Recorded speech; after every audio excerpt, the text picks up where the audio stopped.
of the Manchester Planning Board to order. Sorry, thank you for your patience. First item on the agenda is to acknowledge correspondence. Roll call, thank you. Gordon Brewster. Here. Chris Olney. Here. Sarah Craig present, Sue here, Mary Foley, and Peter Morton's on Zoom. Here. Absent. Thank you. The first order of business is to acknowledge correspondence. We had 2 correspondence about CST noise from Elizabeth Thomas.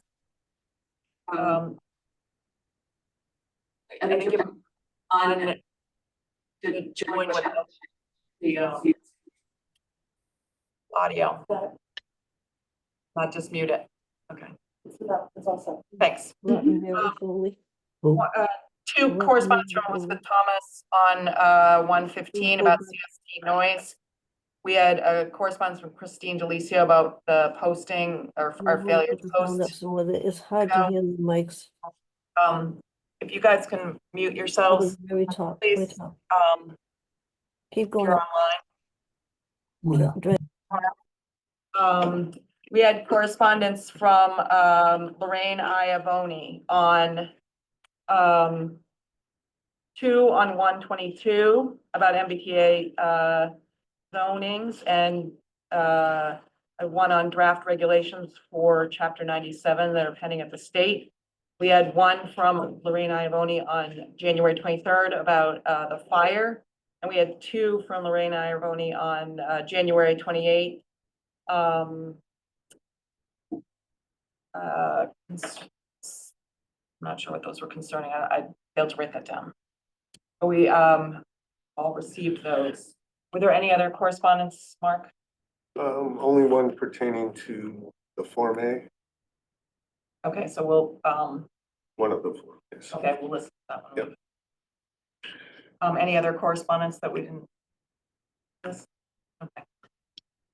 We do have a special permit that was posted for about 7 Central at 6:30, but we are going to take the 2, I hope, quick approval not required first. So apology to the 7 Central folks. So first I'll take 206 Summer Street, and tonight we have Tom Sachs from Hancock, sorry, to tell us what is being proposed. Thank you. My name is Tom Sachs. I'm an engineer with Hancock Associates. I will be representing Mr. Tim Huff this evening. For you is our proposed A&R plan. Mr. Huff is the owner of both the properties.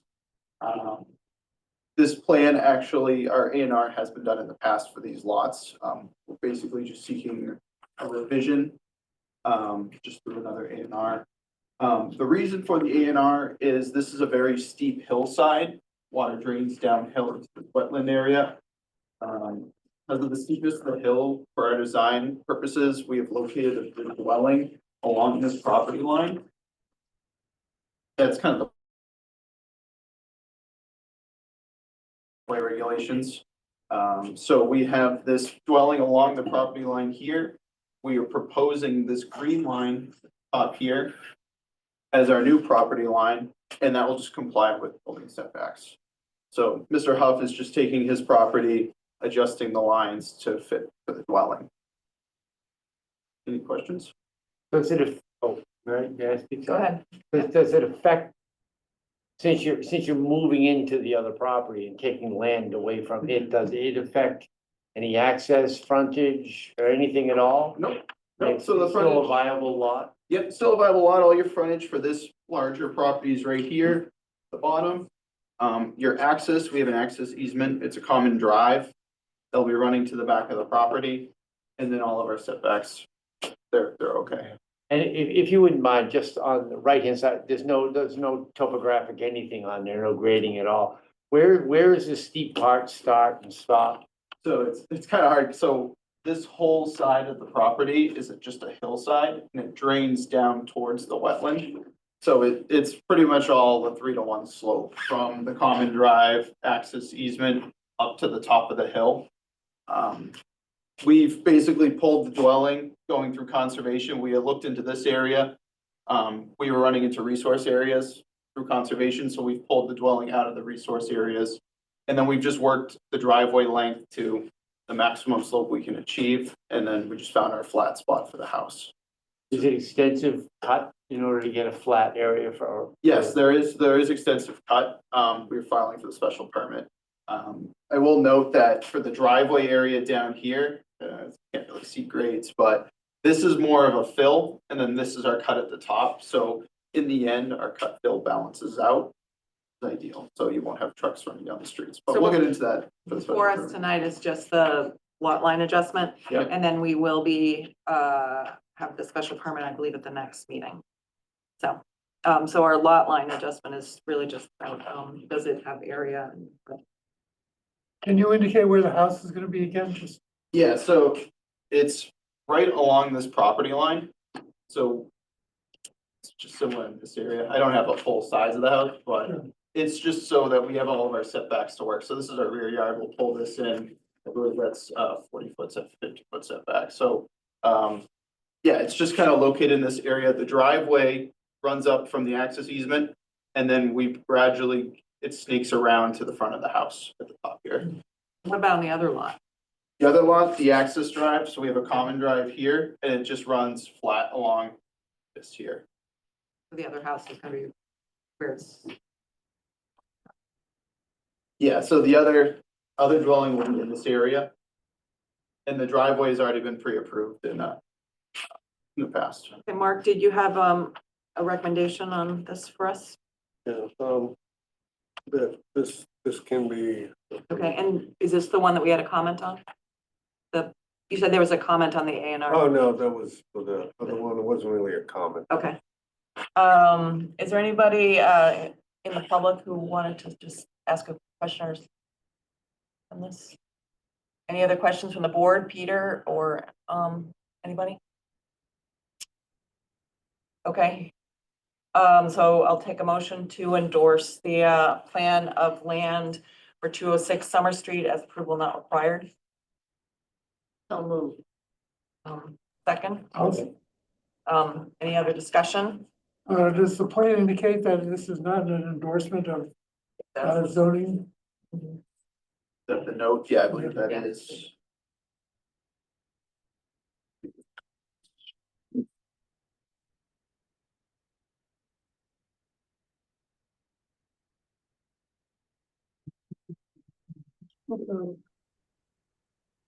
No, but there's no clear. Oh, at the bottom, underneath the, sign off. It's not compliant with Oh, zoning. okay, thank you. Okay, any other questions, comments? All right, all in favor? Aye. Peter? Aye. Thank you. Any opposed? Abstentions? Okay, unanimously approved. Great. Okay, I will sign the Mylar and get it, unless you have it. That's fine. I have it. Okay, I'll leave it at town clerks for you, just so we can. Perfect, we can just come pick that up. Okay, sounds great. So maybe this is good. And then the second piece that we'll just, we do have a public hearing, in 2 weeks or whatever our next meeting is for, the cut and fill. Mhm. So, we wanted to just have a site walk. Wondering about Wednesday afternoon at 4 PM.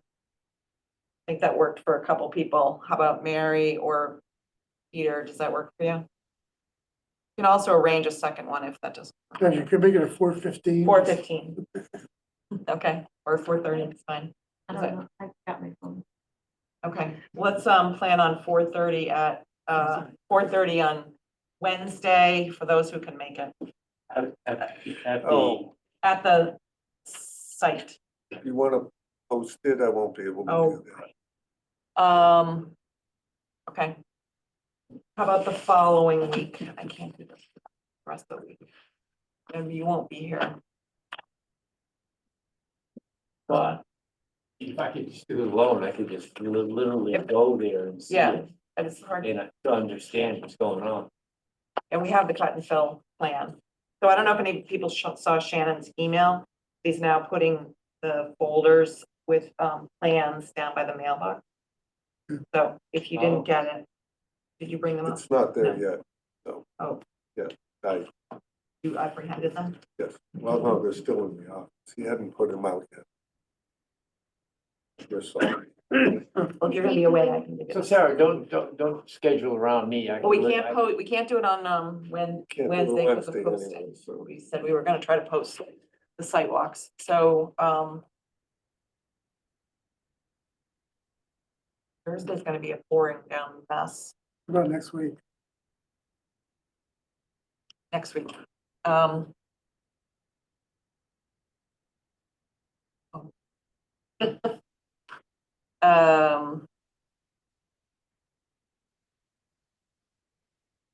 Gordon's gonna look at it on its own anyway.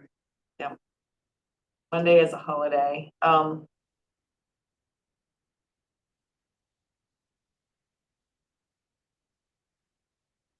What about Tuesday at 4? Yeah, that works. That's fine with me. Peter, does that work for you? It does. Mary, At 4 is okay. Mary, do you think that works? for you? Okay, we're gonna post for the 18th at 4 o'clock. Great. I just, are we stop posting meeting pack? Don't have tonight's out there. Oh, yeah, Shannon's out. I forgot to get it posted. So Okay, let's stick to our, okay, great. You'll be in touch about Tuesday, to confirm Tuesday at 4 p.m. at 206 Summer Street. Mhm. Great, and we'll get everybody and we're gonna give you this one in case you're, and can he go walk? Is that okay if he goes out there? And, Let me just follow up with the client just because it's his property and I'd Right. like to make sure it's okay. okay, or maybe you can just be in touch with him directly. Yeah. Okay, great. Thank you very much. Thank you so much. Our next A&R tonight is 2 Orchard Street. Orchard Lane, Orchard. Street. Richard Lane, Madam Chair. For the record, John Judd representing Dr. Walker. And if I could maybe bring up the plan, or if Mark, you want to bring up the plan, I can bring it up if you allow me to share. Yeah, hold on.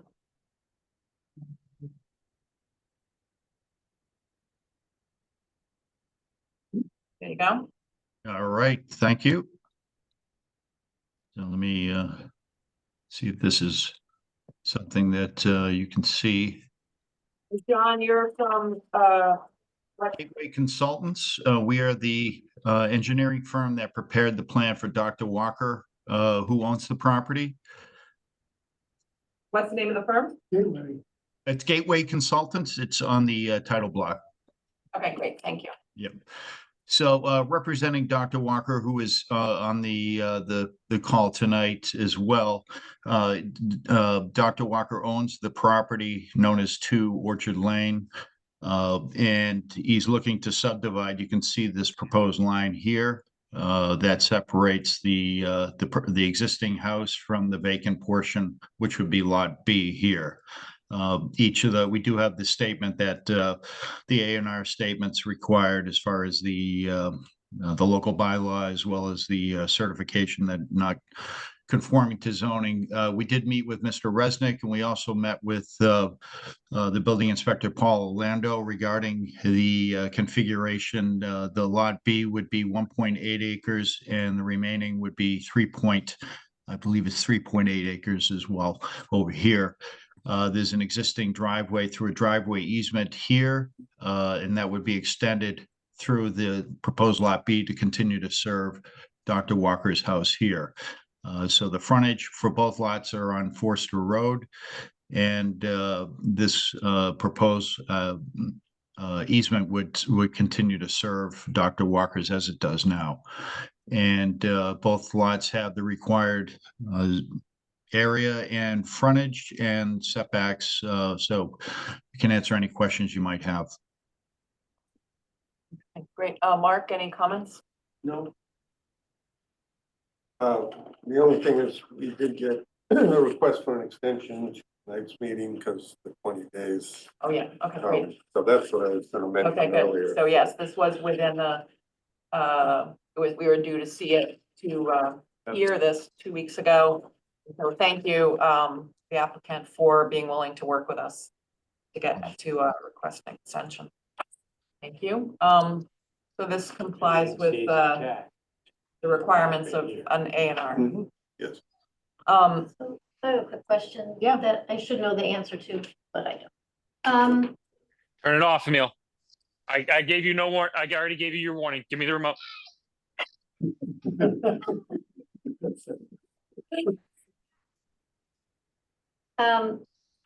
the frontage and the address not being on the road that we're considering frontage. Have we done that before? Believe Yeah. that if I could answer that, Madam Chair, that I believe that was for 911 purposes to access over here, and that's where the access actually takes place is off Orchard Lane. They this No yelling locust at park- me, Emil. And that's not my side. That must be another attendee. I did. Weird. Okay, but in any event, so that's I believe that's a 911 situation where the fire chief would like to see this labeled off of, because that's where it gains access from Orchard Lane. I just know we had an issue with the prior A and R where they wanted access. Actually, just when we had okayed this one prior, the one before, the A and R before this, that they couldn't have frontage on a street that was behind them because they weren't accessing from there. I just confused how we can pick access road that doesn't have access. So the way the law reads, it's a little odd, but this is how it is, that you have to have frontage, right, on a road of suitable grades and widths to be able to access the buildable portion of your land. However, you don't have to build it that way. You can come in a different way. So this lot has frontage on Forester Road, and it is possible, although it might be expensive, to get from Forester Road up to the buildable portion. Clearly, they, as John said, they plan on coming in through the easement in the back. So that's why it would get numbered different. Numbering is not part of that. What statute requires the board to look at. Yeah. And then, so the fire chief said that the 20-foot wide driveway was adequate for two houses off of that drive? If I could, Mark, maybe I can jump in. We're not looking to access the new lot off of this. That would come in through its own frontage. This lot has frontage on both Orchard and Forster. As Mark points out, this is a possible area for a house right here. This is access and dry access, and it's not too bad here. It gets a little steep in this area here, but this is a possible area. The applicant prefers to, obviously, in this area here would be the likely spot where someone would build the house. And that would access through here, through its own frontage off of Orchard Okay, so Lane. they have the driveway. Okay, thank you. Yep. If you, even though the driveway exists, though, if you do use it as a common driveway, then that needs a special permit. So, Applicant's aware of that. Yeah, he's aware of that. all right, other questions or comments from the board? Any comments from the public that on 2 Orchard Lane? If you, it's a little hard for me to see if anybody has it. Please just speak up. Okay, hearing none. Any other comments from the board or questions? If not, I'll take a motion to approve the application by for 2 Orchard Lane, prepared for Eric and Catherine Walker by Gateway Consultants, dated January 2nd, 2025, scale 1 inch to 30 feet, as approval not endorsed, as approval not required. So moved. Second. Any other discussion? Any questions, Peter? Nope. Okay, all in favor? Aye. Peter? Aye. Thank you. Any opposed? Okay, great, thank you. Thank you We'll very have much. the Mylars for you at, town clerk by Wednesday. Terrific. Thank you very much. Have a good night. Okay, thank you. All right, next we have, need to open the public hearing for, 7 Central. The notice was held for, tonight at 30 for an application submitted by AGEM 7 Central LLC for a special permit pursuant to section 4.2, table of uses A5 of the zoning bylaw to allow the renovation of existing building to accommodate 3 residential units in existing to the existing restaurant use at 7 Central Street. So, take a roll call vote to open the hearing. Mary Foley, Yes, but then I have a question. Sue Philbrook, Yes? Chris Olney. Yes, Gord Brewster. Yes. Peter Morton, Yes. Sarah Creighton votes yes. Okay, Mary, go ahead. Just like Mark had mentioned the extension for 2 Orchard Lane, did we get an extension for 7 Central because they applied November of 24 and we're past 5 days? So there needs to be a written request to the special. No, actually, I think that they had not, their application was not complete. It had not they had not submitted a check. So it was actually, despite the fact that we had it, I believe it was not, Yeah, it was stamped in by the clerk on January 9th. so we did. It wasn't. That was why we had to wasn't delay. Properly filed. And, Yeah. You know, So. so it was stamped in by the clerk. on the 9th. But thank you. Okay, so, tonight we have, John Harding and we have somebody online? I think probably Ed and Arthur AGEM? Flavia are also. Actually, I don't have to make co-host because I have the presentation. Yeah, if you would, Yeah. that'd be great. So, Is it okay to stand here and speak? yeah, Just as long as people can hear, sometimes it's hard to.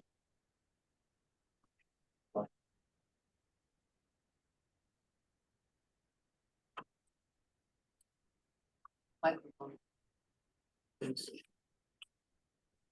quickly here. Yeah, I'm sorry, I'm just trying, I lost my Zoom screen here.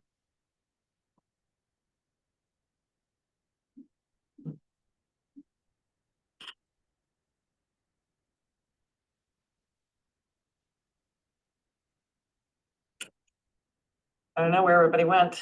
There's, Oh, what do you? am I still in the meeting? Yeah. Okay. I can see you, Sarah. Yeah, okay, I can't,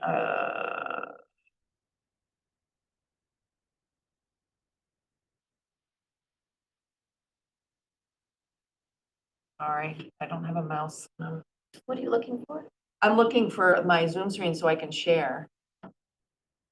Oh. It sort of disappeared. Can you see it up on top? No, No. sorry.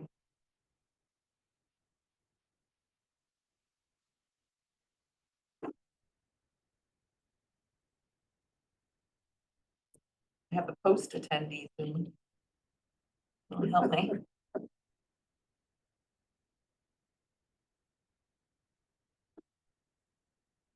Well, maybe I just start Zoom, I don't know. You don't see any blue round?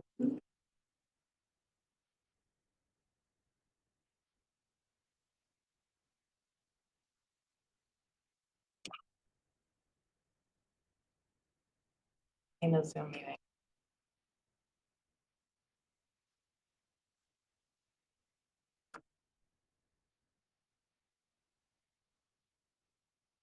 Sorry. Don't worry about it. Found it? Nope. Oh, wait, let me see if I can help.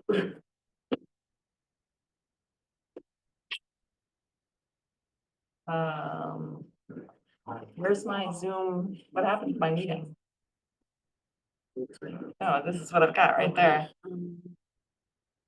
Oh, Right here, no, where the video camera is, right? Yeah. Oh, no, return to meeting. Yeah. Ah, there we go. Thank you. Okay, sorry about that. Back in action. All right, now I gotta pull back up the presentation.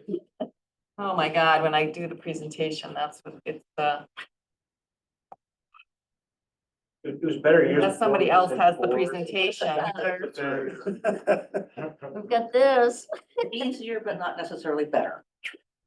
What did she say? Oh, return to the meeting. I lose the presentation when I return to the meeting. Does somebody online have it? No. You could Share email the it. screen. Let's see if I can do that. Yeah, that should work. Oh, I have to go back to the meeting first. Oh, you know what? Maybe if I share.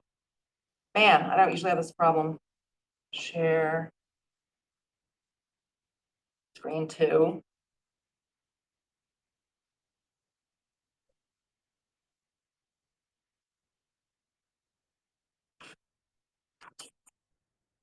Want to send it to me?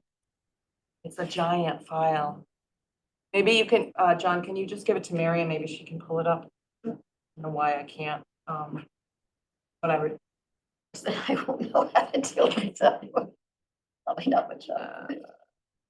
Oh, is that it? but that's not the right thing.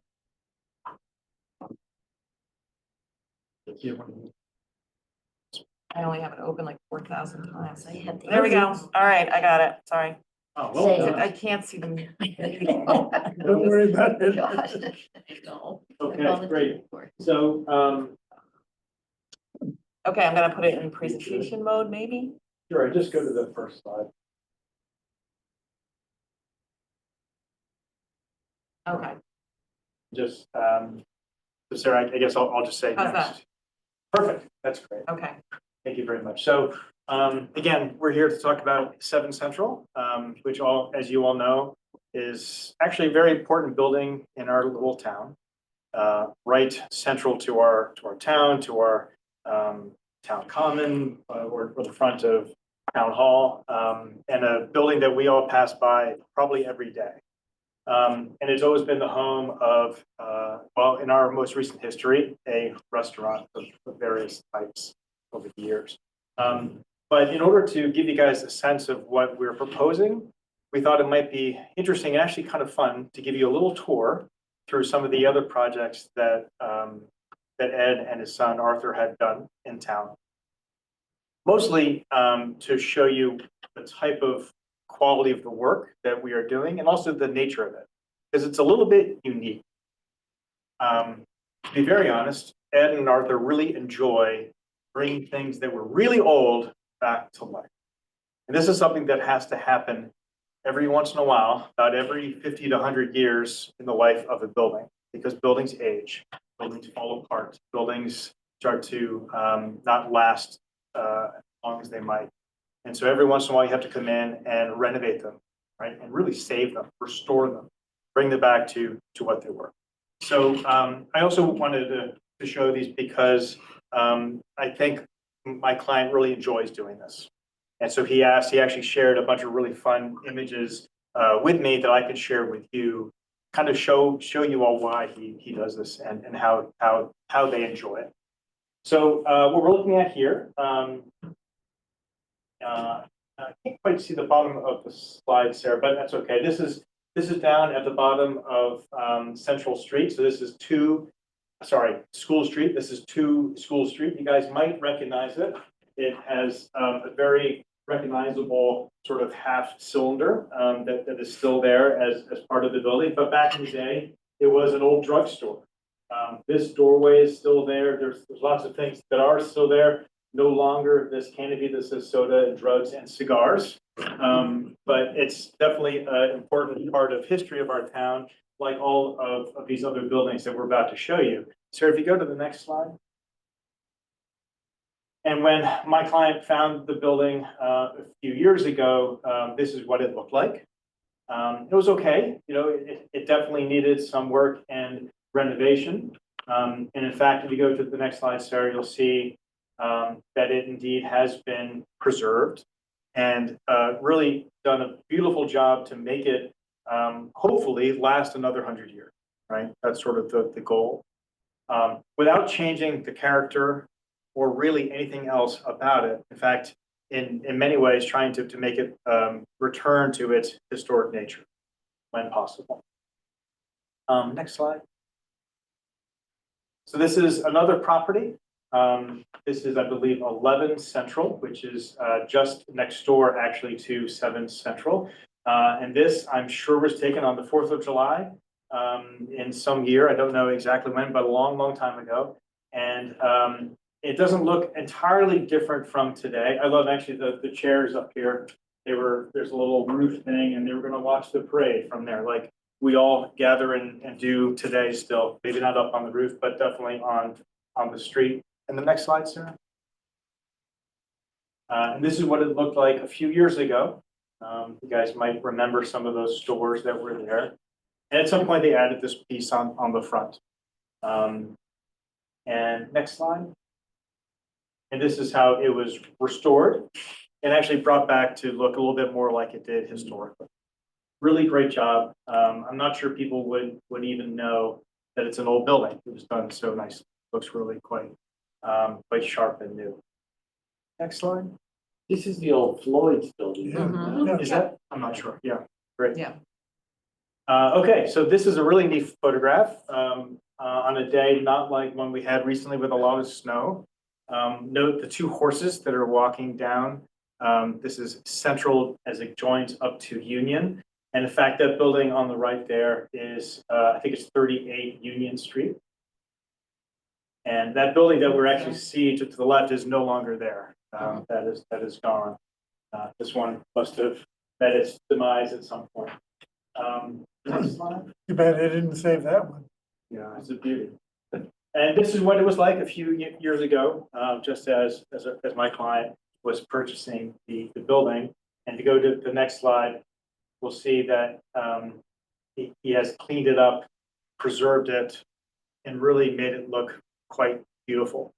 So again, it'll last another 100 years. Very tasteful. It's really a good example of the work that they do. Next slide. Okay, this is a little bit further up. I think this is 29 Central Street. Good historic photo. I'm not sure the date of this, but this is also a neat example. If you go to the next slide, when this was purchased, it looked something like this.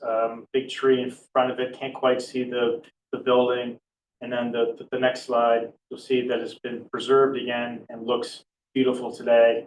This actually has one of the greatest porches, I think, that's on town.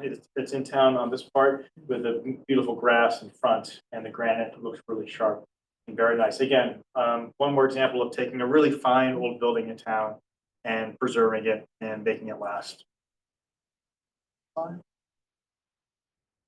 Okay, this is a really fun one. This is 9 Ashland. And we were in front of the historic board probably 4 years ago to talk about this one. This was a really important building in town. It's called a Carpenter's Gothic. It's one of the few examples actually in our area of the building like this. You might be able to see here in this image, this sort of looks like stone. It's not stone, it was all wood, but it was detailed and made to look like it was sort of an ashlar pattern out of stone. And you just see this carriage house is still there. And all of those details were still part of the house. They just hadn't been cared for a long time. Go to the next slide. Just be careful you don't touch the screen. Yeah, I just realized that. Thank you. So this is what it looked like. It had in fact been in the same family for many, many years. And it came on the market and was purchased by my client. If you go to the next slide, you'll see it doesn't look very different, but it looks almost like it's brand new. And in fact, it was fully restored. All of these really interesting, neat windows with the Gothic arches And the little window up there at the top, that those were all created to look the way that they were originally designed and built. And next slide. So of course, this is one School Street, which is kind of neat because this one's in process. Again, very important building in town, right on the corner of School and Central Street. Another pharmacy. Apparently, they were, very popular business back in the day, and it looks very much like it does today without the awning and such. And you'll see that building tucked in behind there is now actually attached. Right, there's a roof here, which is the entry and connects to both the front and the back. Next slide, sir. In fact, that is the back as it existed not too long ago. Next slide. And how it is today, again, in process. So my client is starting at the rear and making their way towards the front, using all the materials and the windows and the colors that we would hope that they would, and keeping that quality very high. And I heard tonight from my client that one of the tenants in the front, who they were waiting to move so they could start work in the front, that has happened.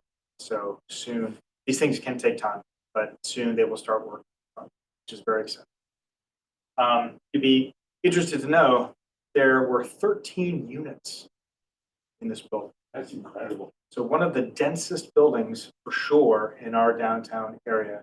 And a very interesting example, given the 3A process that we just went through. And some people have said actually during that process that this building was one of their favorite buildings in town. So thank goodness it is preserved. It will look beautiful. Next slide, I think, is just one more view of that. This is around the corner where the work is continuing on the back side. And one more slide. Yeah, again, this is the facade on School Street. So that brings us then, if you go to the next slide, Sarah, to the reason why we are here today. So this is an early photograph of 7 Central. Doesn't look quite like it because it's taller in its proportion, but you'll see where the door elevation is at the sill of the door.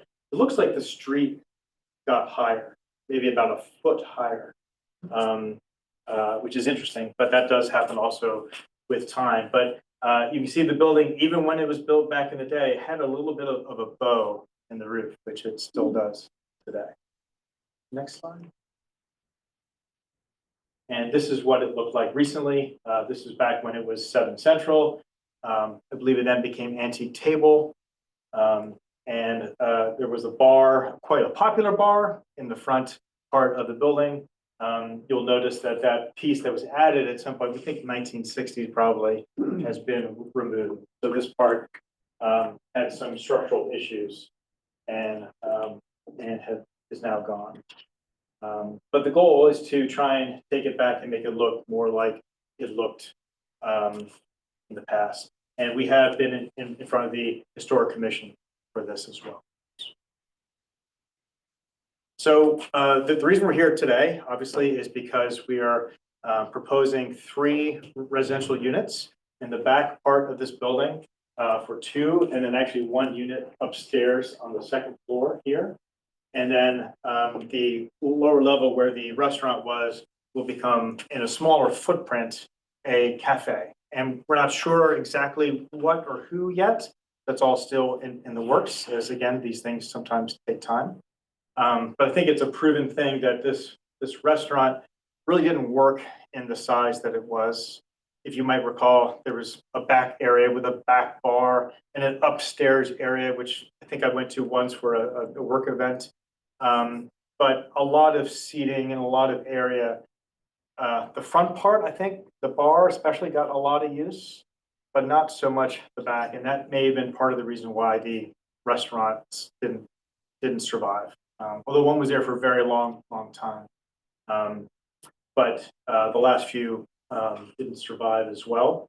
So the hope is to put something there that's a little bit more pedestrian, actually, where you may not have to drive to come here, but people would walk here, much like we do to our downtown. And they have high hopes for a place that serves really great coffee. So if you're a coffee connoisseur, this might be your spot, as well as pastries, as well as sandwiches, something like that is the thought. So so the reason we're here then is to ask for a special permit because of the uses table under section 4.2 and note 5. If you want to do up to 4 units in the general district, we must come and ask for a special permit and talk about how it's not more detrimental to the neighborhood. And I think actually the opposite to that, this is maybe the prototype of what we want in our downtown. As we all know from the 3A process, there was a lot of discussion about this, about appropriately sized opportunities in town, right? Things with 2, 3, or 4 units perhaps within walking distance to downtown. In my opinion, multi-use, so that perhaps it had a retail use on the first floor and then apartments up above. It is in fact exactly what happens next door in the building to the left, 11 Central, as well as next door to the building to the right. So above Helen's Bottle Shop, there are units up there on the 2nd and 3rd floor as well.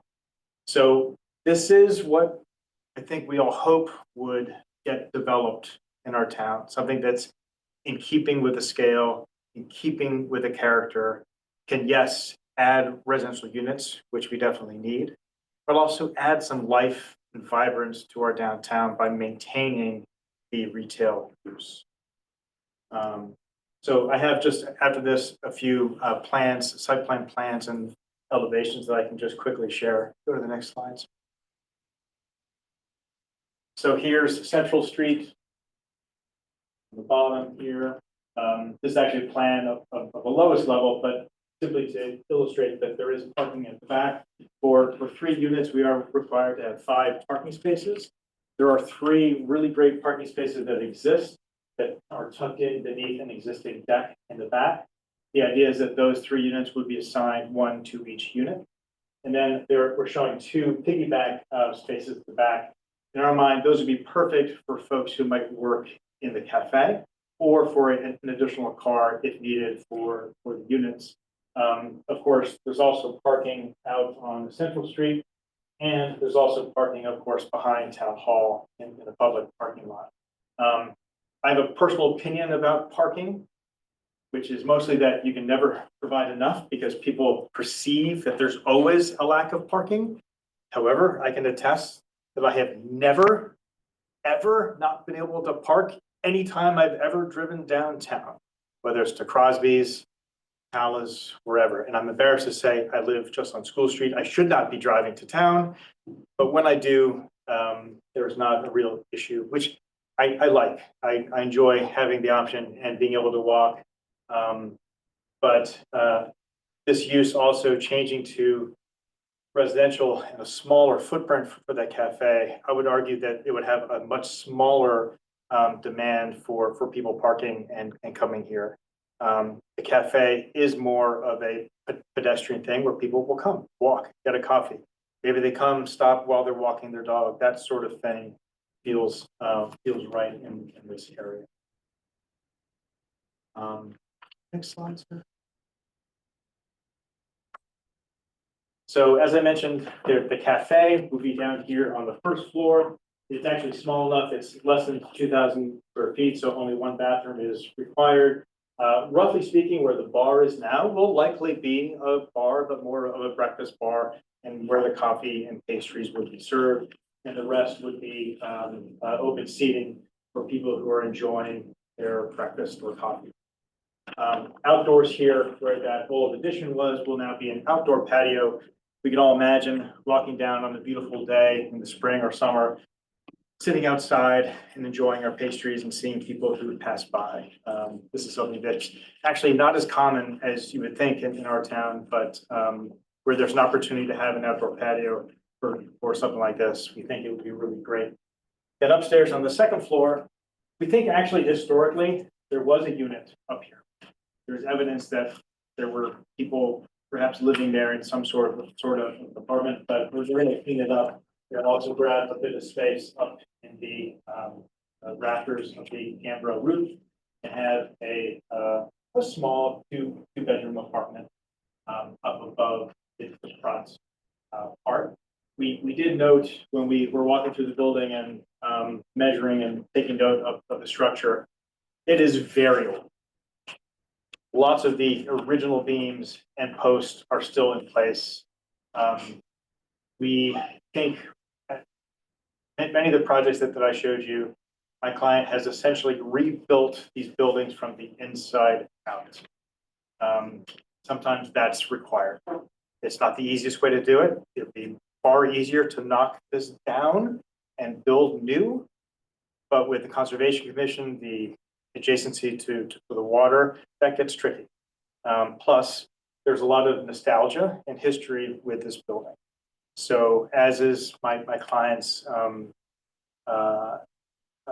typical practice, we will try and rebuild this from the inside out.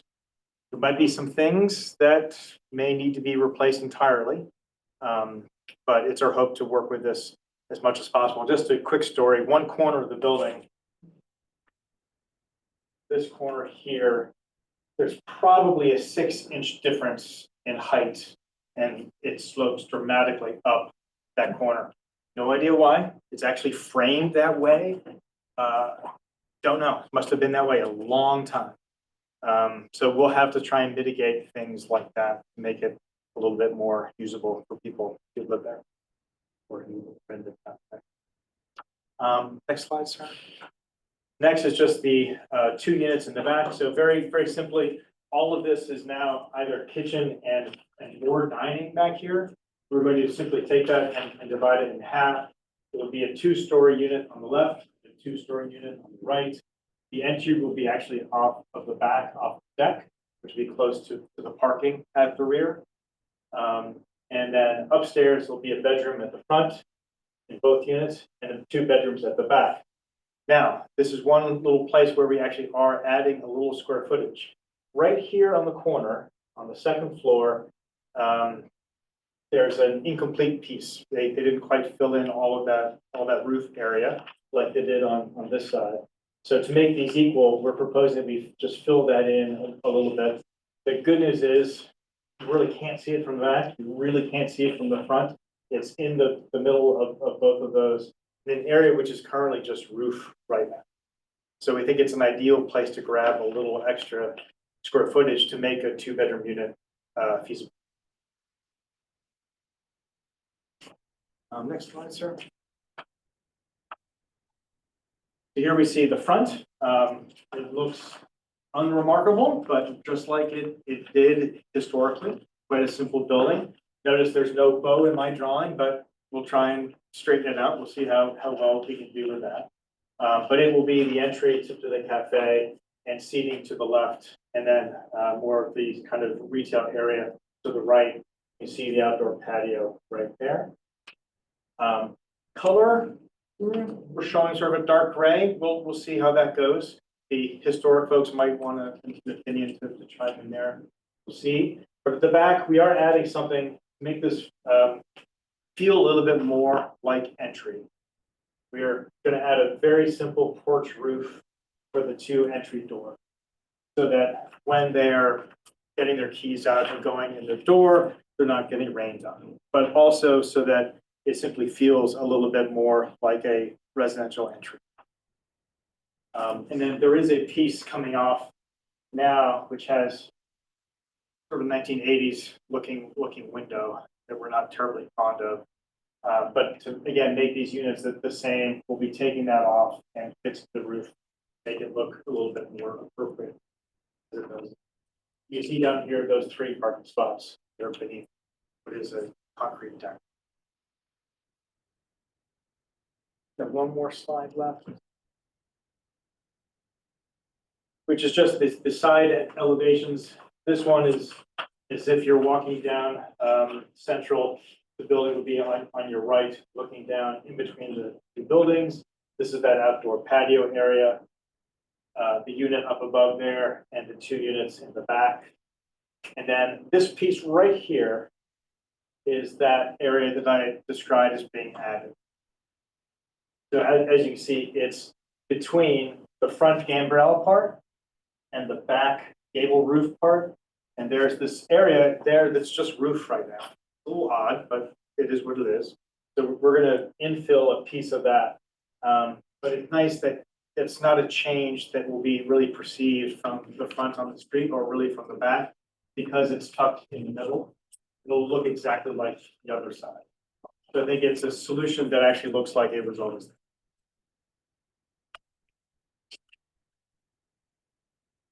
That's it.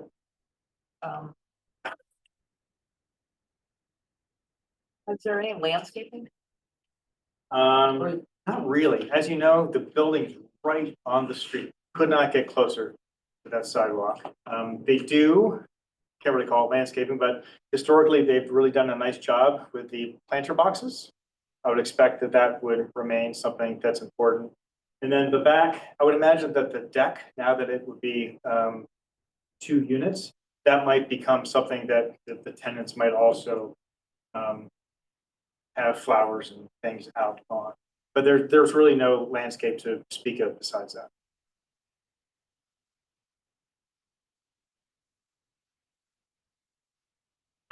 That's a question, Sarah. Do you have the image of the Central Street side? Do you have that image? You can see? Yes. Existing or proposed?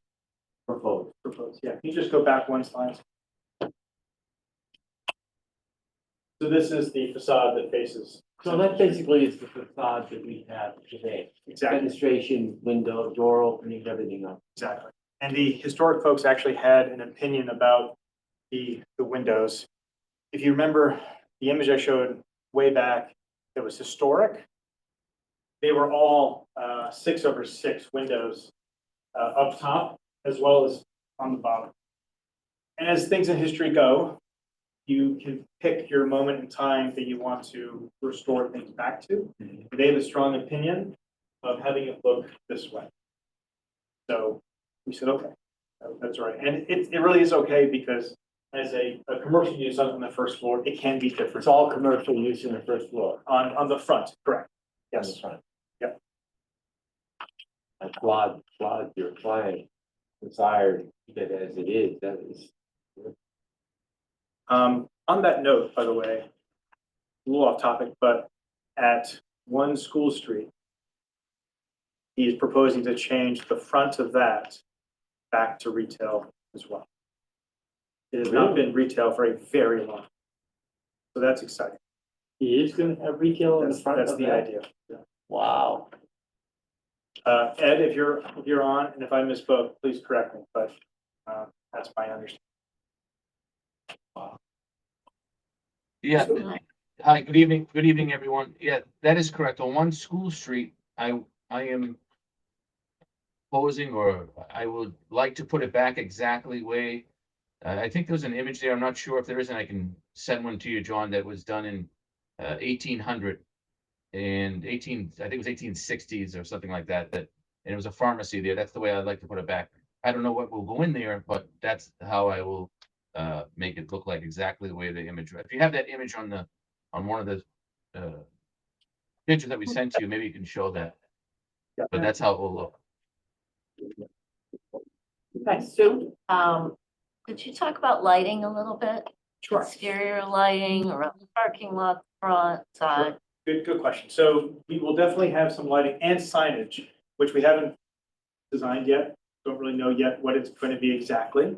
As you might recall, there's a large sign that's there. Actually, it's not there now. It was there when it was 7 Central. Then Antique Table had more of a round, almost like the seal of town. But there, we will probably have some lighting on the front to light that sign. Now on the back, there's simply 2 entry doors. So we will have some lighting beneath that new porch roof. Maybe not even actually visible from outside that, because it's a nice way to tuck it underneath there, again, simply for building entry.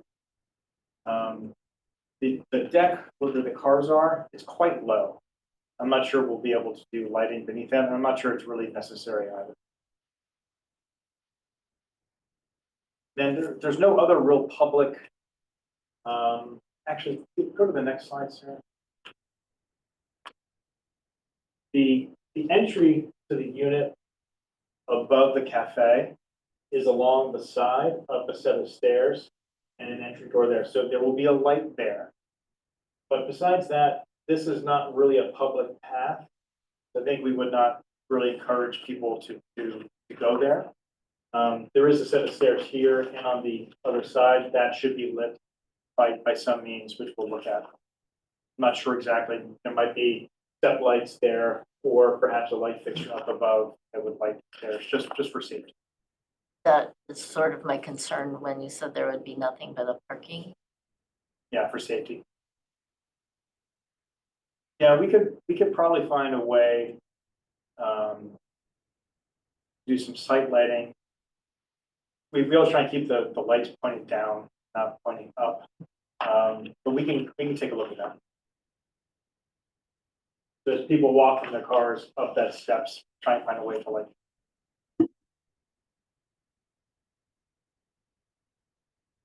So I have a quick question. Are you concerned about water level rise in the back and whether whatever's in the basement? Yeah. Going to be flood protected, because I think it's one of the things. So there's a reason we're not showing anything in the basement besides basement. It will likely have, the stairs in the back units will go down to the basement. So they will have access to it.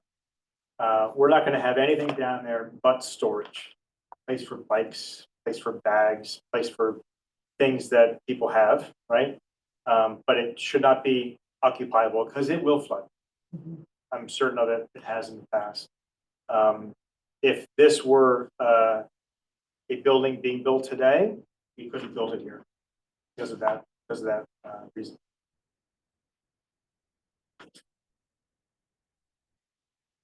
Mary? I have a few random questions. So not what is there currently, because there's nothing currently in there. What was on the second and third floor before? Yeah, so there was, called a function room up on the second floor that looked out, it was up here.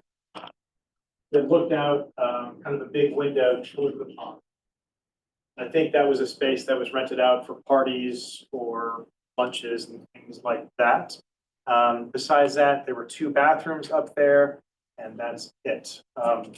Upstairs here, on the second floor of the front part, I'm not really sure how they used that most recently. It was sort of, there's some signs that maybe it was like an office for people who worked in a restaurant. Maybe they had to order food up there or something like that.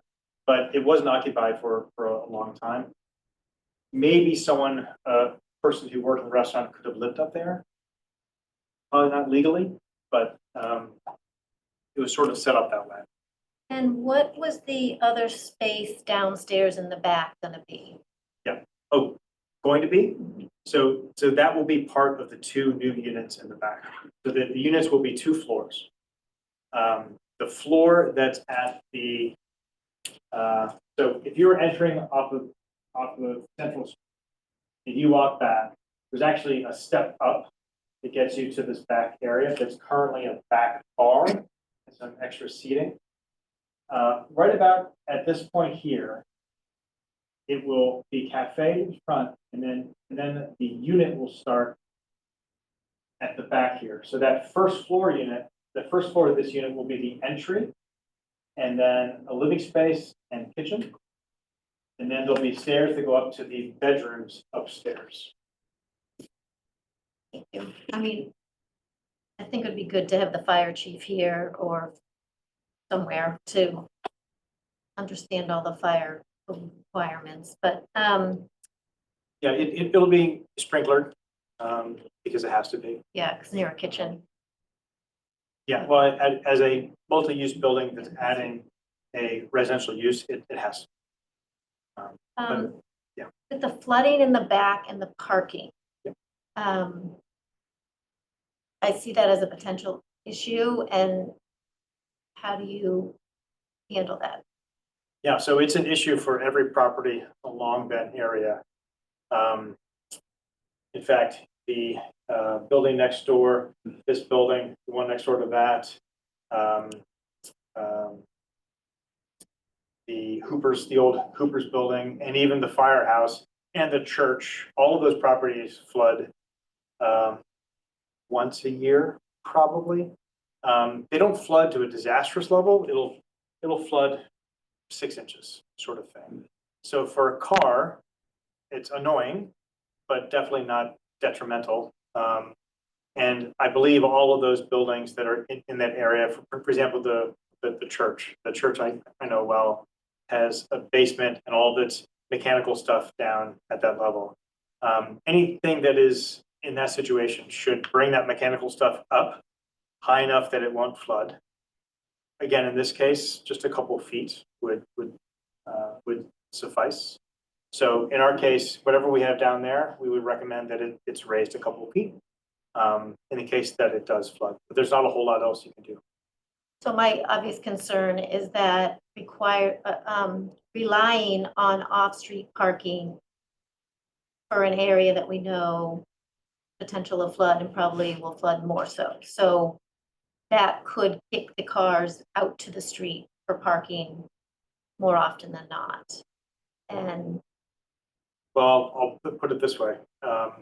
In case of a flood event like that, the public parking area back here is ocean. And worse flooded. yes. Yeah, so yes. where the question is, where do the cars go? Yeah, That's always the I question. think in a community like ours, we just have to do the best we can. You know, one would ask the same question about people who work here in City Hall. When that floods, what do we do? Yes, some people will probably be pushed into the street. Imagine people might park next to the firehouse, go to the school, which is what we do today. Cases when that happens.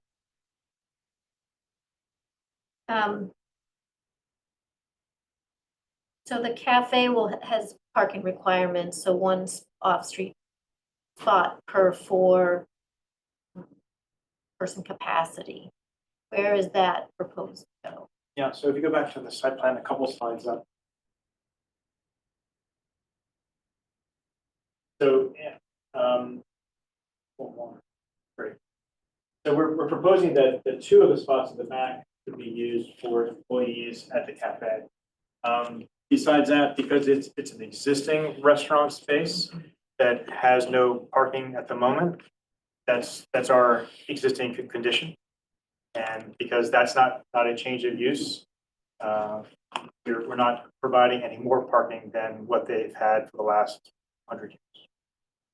So, but those 2 spots are for dwelling unit that you So- just pointed to. Yeah, so 5 spots are required for 3 units.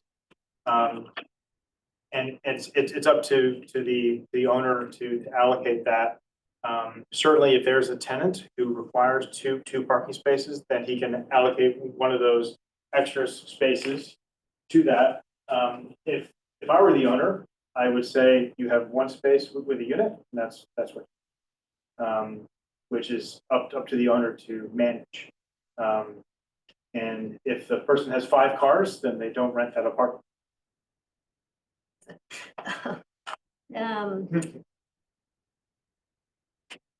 And just I haven't been back to the right of way back there, so is that dead end? Yeah, this is sort of curious. There's definitely an area that allows access from next to Hooper's to come down and next to the firehouse and come across the back. That's all kept clear, it seems. And when you get back to here, there's no evidence of this connection out to the street. So I'm not sure when in time, or that might be just something that exists on paper and doesn't exist. It might be in case something ever happens to that parking lot over here at Hoover's. But I'm not totally sure exactly how that works. That's beyond our property. So who plows back there? The right of way for who? What? That's a good question. Actually, I wonder if, Ed, do you have a plowing service or anything for your properties currently in the back? Yeah, I do. I've been plowing it since the day I owned it. I take care of actually all behind the property there. And sometimes we do the fire station also. We plow it down the end there. Just to help them out. So he owns all those properties, so he just plows it anyway? Yeah, he owns 1, 2, 3. And then it's Hoover's, which they do not own. That's privately owned by another family.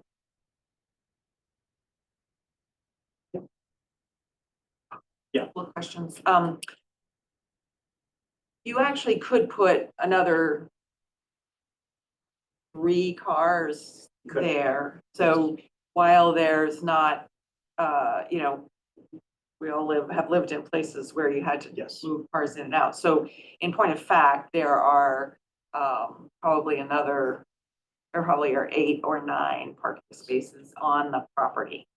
In Because practice, you, yeah. in practice, you Yeah. could put 8 or 9 cars, I think. Yes. And you stand out there and not even be in the right of way. Correct. Just, I think, I So- tried to not draw stuff on property that that my client doesn't own. no, right. That's not so but good to do. I'm not talking about the right of way. I'm just talking about that actually you could put cars one behind the other and you would meet you know, if you striped it could. and said Yes, unit you A gets. In- How, In so, fact, yes. okay, so then my question is there any increase in footprint in what you're doing? Okay, and the exist, Sorry, only on the second floor. right, that but I corner. meant footprint on the ground. Building, no. First floor. No.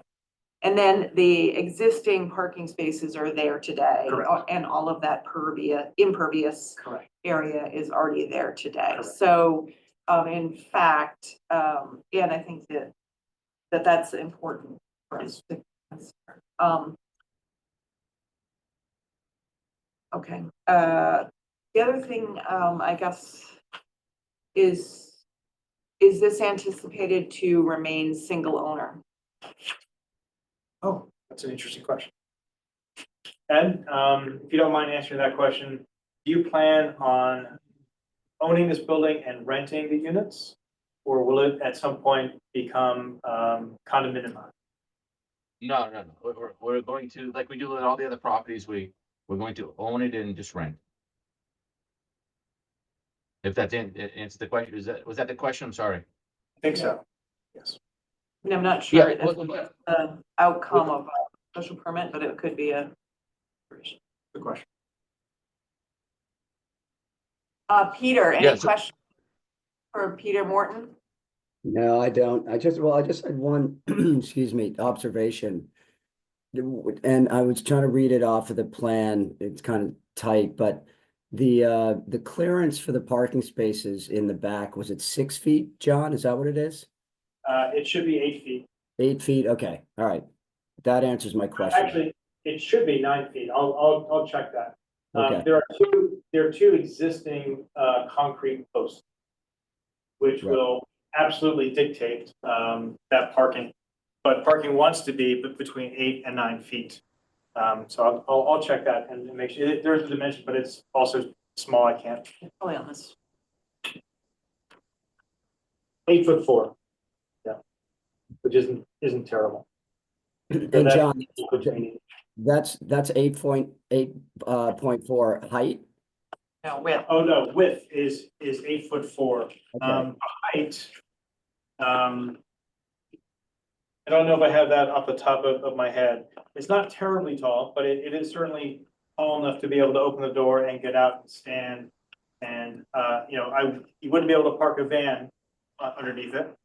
Nor Or something large- with a roof yeah. rack.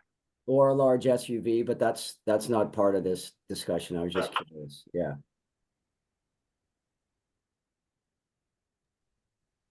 So in actuality, our requirement is 9-foot spaces, so you need a I'm by- determine, Yeah, Sarah, what's sort of interesting is that they are existing. no, I know. Yeah. Sorry, Mary, what were you saying? Was it 9 by 18? 9 by 18, Yes. yeah.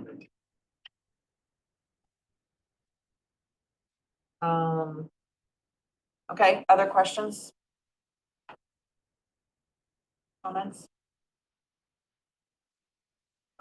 If you didn't get the sense of it, I'm really excited that we're doing housing downtown, even 3 units. And I think this hopefully will be something that is continued on other properties. And maybe the general district might one day have this by right more than we do, but with my client, very happy to be able to start somewhere. Well, I'm gonna flip that and ask if there's it seems, I'm excited that you're keeping a commercial space on the first floor, and I would like to see that be a condition of the special permit, is that street side, Central Street unit, first floor Central Street unit remain with some sort of commercial use as a condition of the special permit. I'm sure that would be a problem, but Ed, I won't speak for you. You could just repeat that, I'm sorry. Well, I think what I'm gonna propose to the board is that one of the conditions of the special permit is that the Central Street first floor street side unit, which is currently proposed as some sort of a cafe, but might be retail or office or something, remain a commercial use as a condition of the special permit. Yeah, my intentions are to, just to reiterate, is to keep a commercial space at this 7 Central, and also to add another 1 or 2 commercial spaces at 1 School Street, to keep the synergy for 1 School Street, 2 School Street, 11 Central, all for the downtown, the same as it was back in, 1800s. So yes, I'm keeping it as commercial space. Okay, other questions or comments from the board? So are we looking at this as the cafe use, or we don't look at what the use is on the first floor, or do we just look at it as the commercial use? Because if we're looking at it, it's cafe, I mean, I would ask questions like, what are the hours, blah, blah, blah, but that's not our purview then.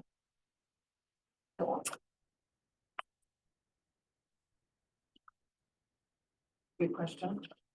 I think we're posed as a cafe, so I think we could, Mark, help me out. Well, Looking at the special permit conditions, and I don't see the specific use as, Yeah, so this I mean, is, that's not what the special permit necessarily is for, the specific use. So it's for the 3 residentials and for the change of use. So You suggesting we dictate the use? no, I'm not, No, I'm just saying, and I don't think it's us, but, and not that they're going to, but who in town then says, oh, they presented it's gonna be a cafe, and then 2 months from now, it's a tattoo. Like, who oversees that in town? Maybe it's the building. the select board, I don't know. So if it's a use that's allowed in town by right, Right, then the owner can do whatever That's right. they like in it. Yeah. If it's Yeah. a tattoo parlor, I don't think that use is allowed, No. nor something that might, like, I don't know if there are rules like this in town, but probably can't be open till 2 in the morning, right? So there probably are things that are logical Yeah. limitations. But, could it be a bookstore? Yes. Could it be there's a list of commercial Yeah, uses, right. and that is business or professional office, office of a doctor, medical office if it has a CBA, general retail, personal general service, restaurant, indoor recreation club is not allowed. Printing and publishing is allowed. Yacht storage is allowed. Fish and shellfish. Wind energy conversion is not allowed, and wind monitoring is not allowed. So, there are a couple others. Helicopter landing is not allowed unless you have a special permit. adult entertainment's not allowed. Doesn't CBA look at change of use? So that is, actually, that's a great question. So at the end of this month, we are coming back actually for that because it's a non-conforming building Yeah. that's having a change of use. Sarah, one, Yep. maybe I'm misreading this, but in 12.5.4, Hold on, so, let's bring something up. it does say, conditions may be limitation as to size, number of occupants or method and time of operation of any proposed Okay. use. So I think we can ask about the time. Okay. Wonder if that might fall under the ZBA. That special.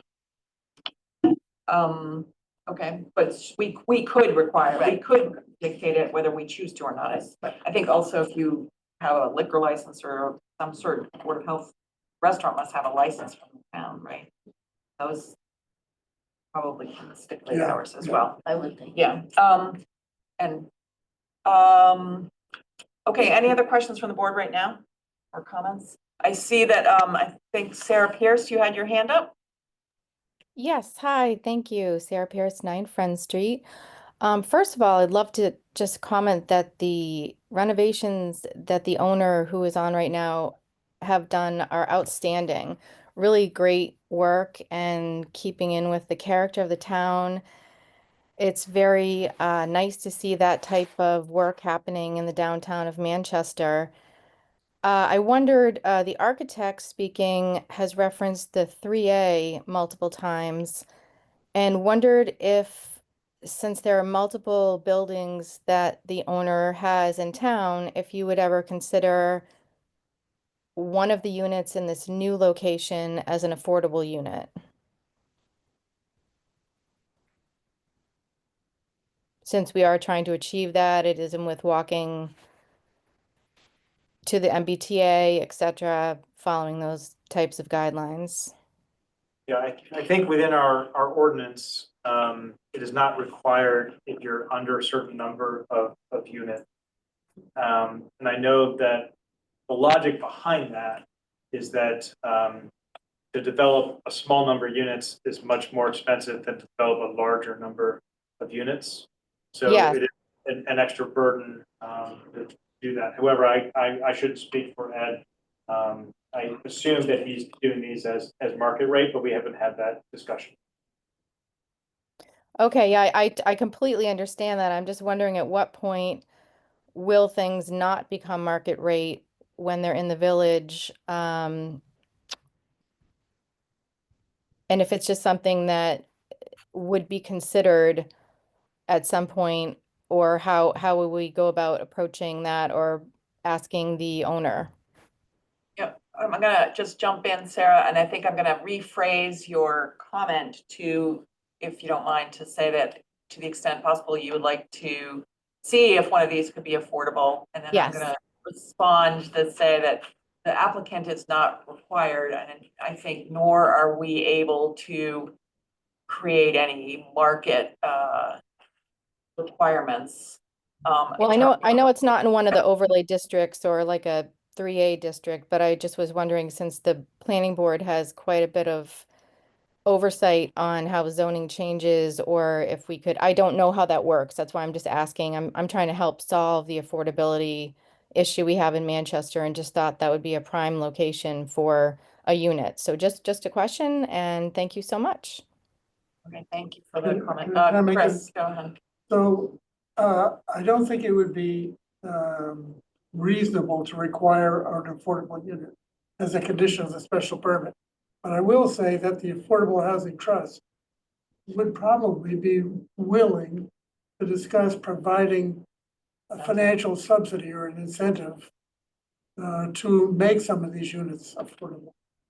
And that, I can put that on the table for Ed to think about, and we'd really love to work with Ed on creating some affordability in the downtown. Maybe a great opportunity. Yeah, Thank absolutely. you so much. Okay, good. Yeah. Chris, would that go on the SHI? Sure, On the SHI? absolutely could, yeah. I'm sorry, I've lost my. Oh, no, I'm gonna stop no, sharing. okay. I don't know why I'm having such a hard time. Sandy Rogers. Okay, Sandy Rogers, go ahead. Great, thank you. I first want to preface this is Can that you say your address, please? Sandy Rogers, 82 Old Essex Road. I want to preface this is that I came in late to the discussion, so apologies ahead of time if this was covered. My question sort of stems from the last bit of the discussion on what is the current use of whether it be a restaurant or another commercial use combined with residential. Is there something in the process of being approved by the planning board regarding anything to do with ventilation, fire code, anything like that that is necessary when you combine residential with a facility that is a restaurant versus like a storefront where there's more kinds of fumes and need for all of the sort of safety requirements that, especially when you're dealing with an older building. Thank you. I think building codes and fire codes dictate that. And John is nodding, and Gordon and I will affirm that. I think that answers the question. I think that's handled by the code officials, but you're right. There are considerations and fire considerations. I also wanted just to come back to Mary's question about fire and building inspector, and Mark and I met about driveways with fire and the building inspector, and we asked about this project, and they said they didn't have any comments, that it was that they would require fire suppression because it's of that size, and that there were a number of codes that need to be meet, but they didn't see a problem. They didn't have any negative input or special conditions to advise us. Yeah, I was gonna ask, following up on that question, if we could get something from the fire chief that he's looked at it from having access on that right of way for now residential dwellings in the back, which is not currently there. Yeah, so when we submit this for a building permit, it will be circulated to fire, to the health inspector, to everyone who in town needs to look at it. They will then comment, and we sometimes meet with the fire as well, just to go over things like that. So there is part of that's part of the building permit process. Yeah, and we usually ask for input too if we. Yeah, and this was circulated to building, fire, DPW, and Please. So And you have could not we just- received any The only, comments? no, I Yeah, did could we receive a get the comment response? Go ahead, Mark. from the police department that they have no concern. So we Can had both get of, these things in writing though? Because we're not privy to any of these conversations outside of the meeting. well, I'm reporting out that from that, we actually had a face-to-face where we asked them if they had any concerns, and they Right. said no. So, and then Mark has communicated with them, so. Okay, other questions from the board, and what do we think about conditions that we might impose? I'd like to see us, I have a couple that I would like to suggest. We mentioned Mentioned commercial in the front. commercial on the front.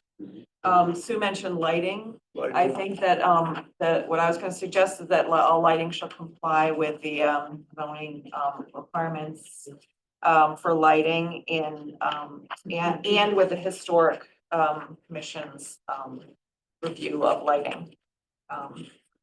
So, that was another one. And then the other one was, because I think,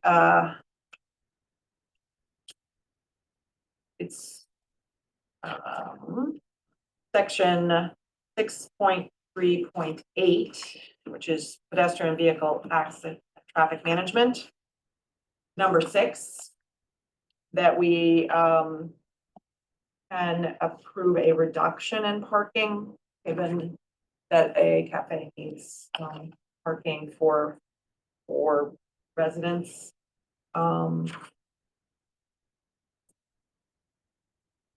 And I would say that this planning board may reduce the number of required bases to those existing.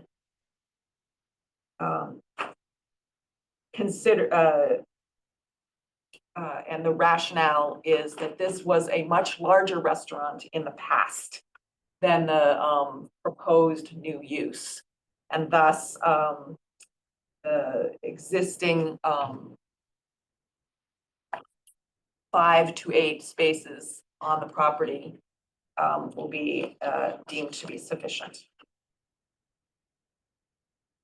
That would be another suggestion.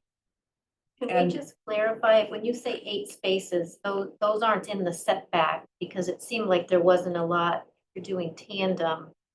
I couldn't see on the map if, Yeah. how much space do you have, do you meet the setback parking, and how many feet left over?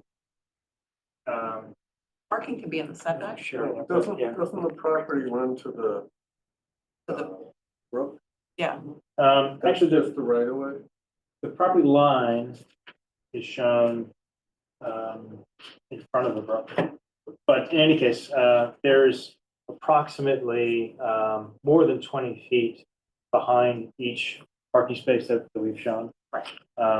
So if one wanted to, and there's nothing in our zoning that says you can't do a tandem behind each one, we could have as much as 2, 4, 6, 8. So parking that's spots. 20 feet, okay. That looked, Oh, I yeah, couldn't tell. Yeah, yeah. Thank you.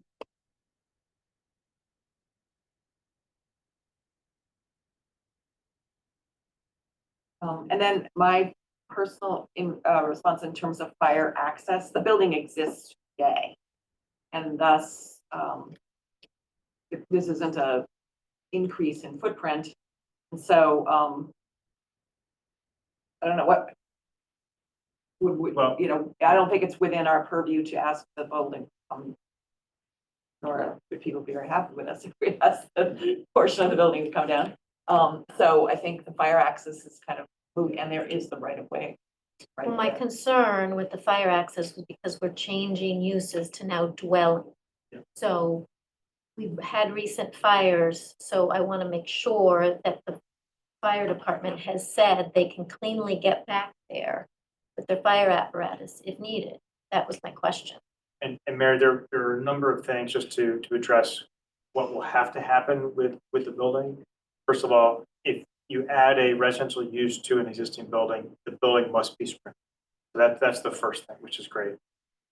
Second, when there's a mixed use of a commercial use on the first floor and residential above, there must be a rated assembly between those two. So that ceiling of the first floor and the floor of the second floor must be rated. And there will certainly be a new fire alarm system installed as well, which will be up to to today's code, which is great and also very important. I think what else? Any new kitchen equipment that goes in will also have to be up to the new code as well. So I'm sure there's stuff that had been in there that probably wasn't. So that will also be to the building's benefit. Those are the things I can think of off the top of my head. Yeah, and that's great. I'm just saying, you know, as our part of site plan, we get consulting from the fire department to say they can access as they need to. And I'm just looking, because it will be residential. Frankly, I just want to say this is probably the best outcome we could have hoped for this building, so I don't, you know, I think the conditions that we enumerated are reasonable, and I think we should draft them and I see one more comment from Sandy Rogers. Do you still have a new comment? Yes, thank you. I meant to bring this up. In looking at the schematics it sounds like you're talking about parking in the rear, and I would recommend an evaluation of the water table, as well as, just emergency access. Because it's pretty tight there, and I don't know what's going to change, with the culvert work. Because that has been flooding more, at times. So just to put that on your radar. Thank you. Thank you. So what's the board's, would we like to close the public hearing tonight and, move to approve this, or, do we want to wait till, additional information? I guess the specific request is from the fire department. I think we should. What's your schedule? We'd like to move ahead. We're already about a month behind where we wanted to. I think the building looks like it's half worked on. We want to get it look like it's fully worked on. Yeah. Look at the truck.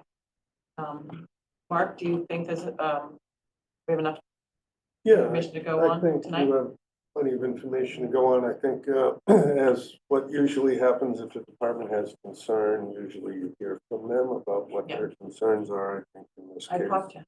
Yes, I mean, we've talked to them about this as well, so, I think that there's no concern here. So, I mean, obviously they have to meet all the fire code requirements as well as building code requirements. Okay. So I'll take I'm hearing that a motion to, close the public. To close the public hearing. I'll second that. Okay, a motion to close the public hearing, any discussion? Roll call vote, Gordon Brewster, Yes. Chris Olney, Sue Philbrick, Yes. Mary Foley, Peter Morton, Yes. and Sarah Creighton votes yes, so we have a unanimous vote to close the public hearing. Now take a motion to approve the special permit with the conditions that Mark is going to summarize for us. Lighting shall comply with the historic commission, with the historic commission requirements or review, bring it back to them. Yeah. And the zoning requirements for our lighting section. And commercial in the front portion of the building, which is the front portion of the building shall remain as commercial space, and specifically the area that's currently proposed as a cafe restaurant.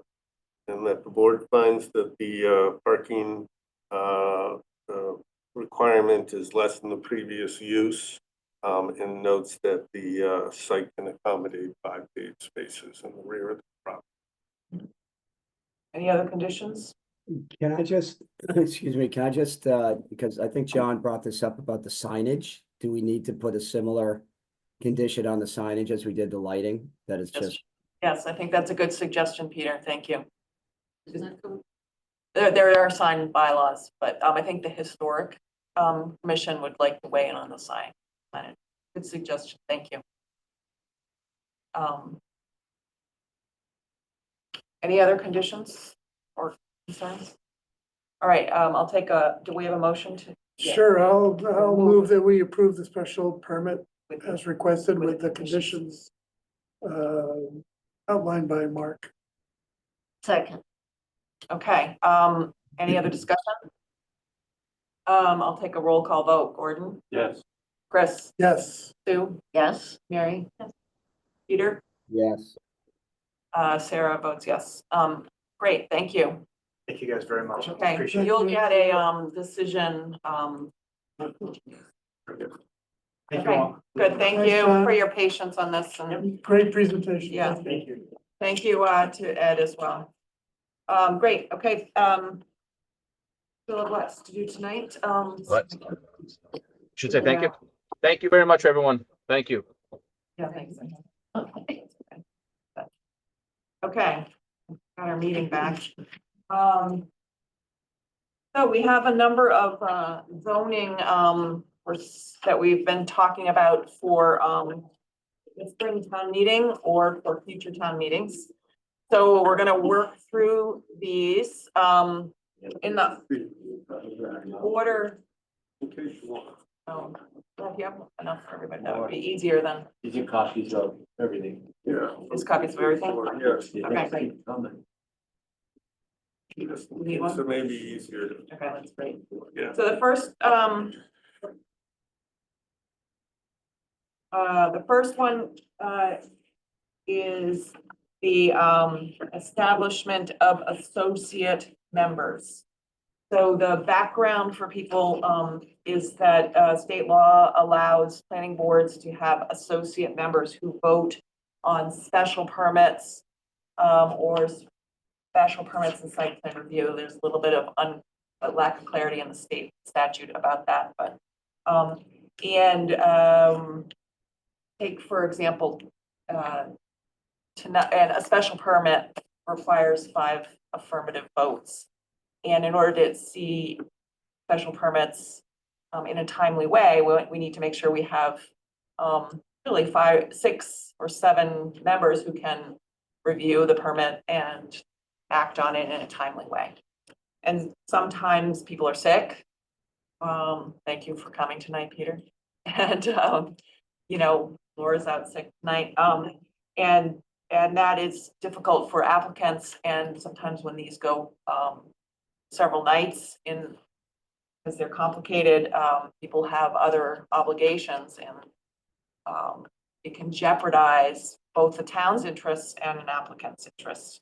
And so the proposal here is the planning board should have 1 associate member appointed by the select board.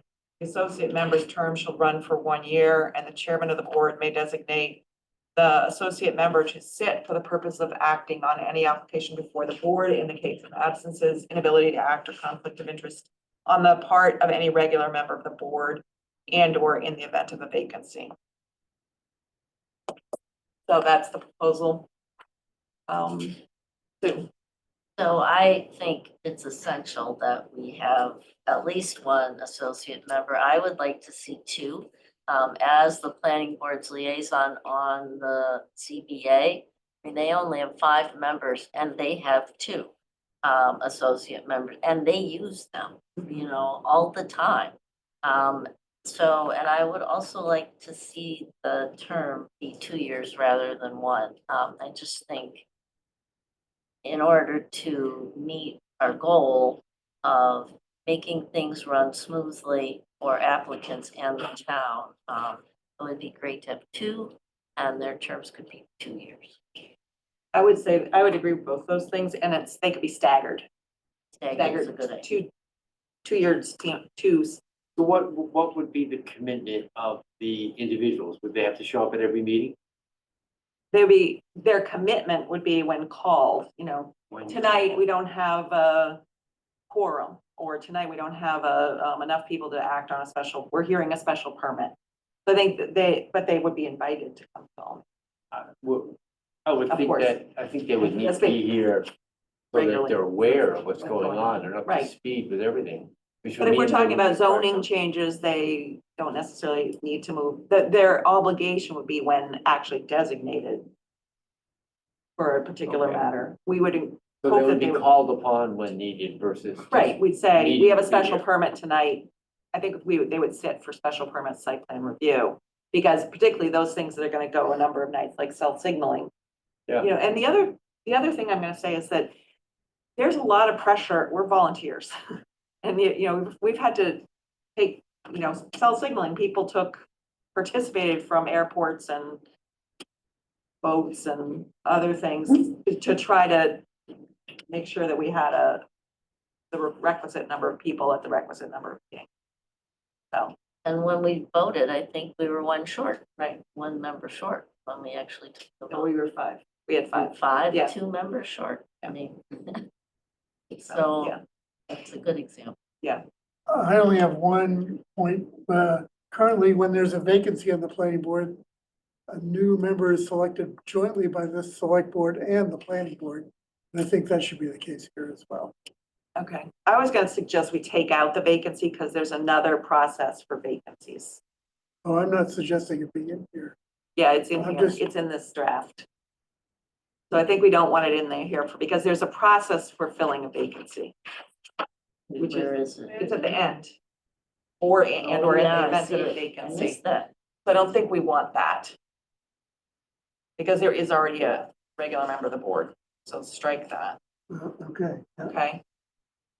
And so I think the question is, What if there's a vacancy, but we have yet to go through whatever? then we'd be, then, So That would- use the associate member.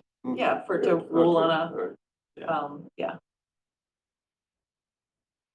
So I, yeah, that's an absence of a member. Okay, go ahead. So I don't think we're like the ZBA. The ZBA only listens to special permits, so we don't have as many special permits, so I don't think we need as many associate members.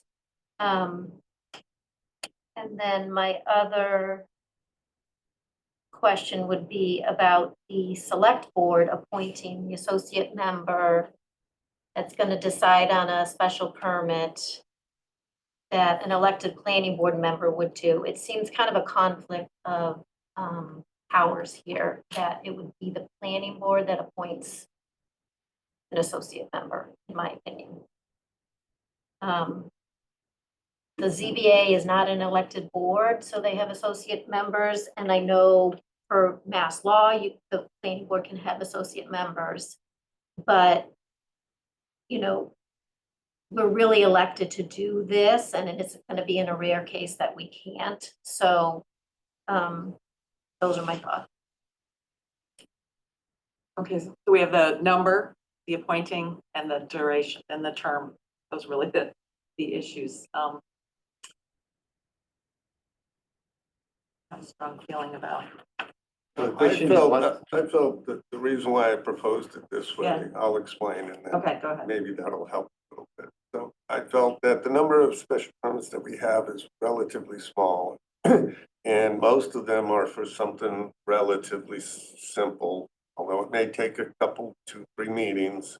Generally, your special permits, aside from CST, don't have a lot of land area where you're gonna have a lot of other big developments that are gonna take us 6-8 months to get through a process. So that's why I felt one associate member would be sufficient for the board. The annual appointments is through the select board. I don't really have a strong feeling either way. I just figured for ease of appointments and getting it through a process, you don't have to have a joint meeting. It's for an associate member. It's on an annual basis. The person doesn't work out, it just isn't interested, doesn't attend enough meetings. They can be reappointed the next, somebody else can be appointed the next year. And then the third issue was the Body that does the appointment. body. Term limit? Oh, the term, yeah, and that's why I figured 1 year, and I figured the select board for ease of appointment. So that's why I did that. And I felt that having one extra person here, the alternate really should be, although they may only vote from time to time, they really should be at every meeting. Because it's basically a planning board member in training, and they should be learning everything that the board talks about and does, and finds out whether they're interested in really running each point or seat. So the select board, I mean, it certainly would make it easier if the select board did it. Like one more thing for them to do. That's the other thing. But and they're elected to mayor. I mean, they're also elected, so I don't have a strong feeling one way or the other. I don't have a strong feeling one way. I just want to have at least one associate member. And the question is, well, why don't we put it out exactly the way it's written here, and we'll have some input in a public hearing, which is the intent of the public hearing. And maybe we could say, when we put it forward, we could say 1 or 2, and we could put 1 or 2 terms, and we could put by the planning board, select board, and in the draft that's at the town clerk, and we'll get some input in the public hearing. Yeah, makes sense. Can we do that? Just in parentheses, put 1, parentheses, or 2. Select So board. Sarah, are you asking can we do this? Should we do this? Or are we going to do it? Now we're only talking about term and number. So what we're proposing is to put forward an article at Springtown meeting, and the process for doing that is we have to hold a public hearing. So Okay. instead of us going around in circles, why don't we ask for input about that at the public hearing? It's pretty simple to understand. So I'd like to suggest that we do that and move on to the next one. Sure. Okay. Great. The next one is to make a clearer statement about the applicability of site plan review. So currently, our site plan review is really only triggered by off-street parking, except there are a few places in the bylaw that also say site plan review, but are not referenced in the applicability section. And Mark has suggested that we should expand our site plan review criteria. So Mark, you want to just review why each of these proposed? So right now, really site plan review is for any new development, expansion, or change other than a single or two-family residence, which would, under the schedule of parking, require 5 or more spaces, regardless of the pre-existing number of spaces. So for anything that's kind of an existing commercial property, they really don't have to come to site plan review unless they're really expanding. So the area, which is why, for example, the storage place didn't really come to the planning board. So typically, any sort of major redevelopment of the site, even if it's just for same use but different, would come to the planning.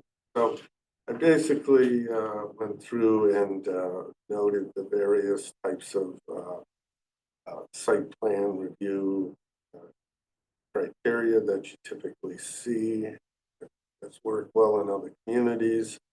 So obviously for new construction of a structure for commercial uses, additions to structures over 400 square feet. So if someone's doing any sort of addition to a commercial property, that would come under site plan review. Change of occupancy, which increases the load by 10%. So again, for commercial uses, change of an existing residential structure to commercial, construction of a drive-through facility, multifamily construction, 3 or more units, and then any alteration of land greater than an acre. So currently, any sort of site clearing, if you're expanding your yard, that shouldn't have to cite some sort of an acre or more. Doesn't always go to the conservation. There could be substantial drainage changes and other things. And we added a couple exemptions for smaller additions. The board may waive, even though it's over 400, but it's not more than 1,000 square feet, waive these requirements. And if you're going to do a special permit, site plan review would happen currently, that applicant doesn't have to come back to re-review the same thing. Do it.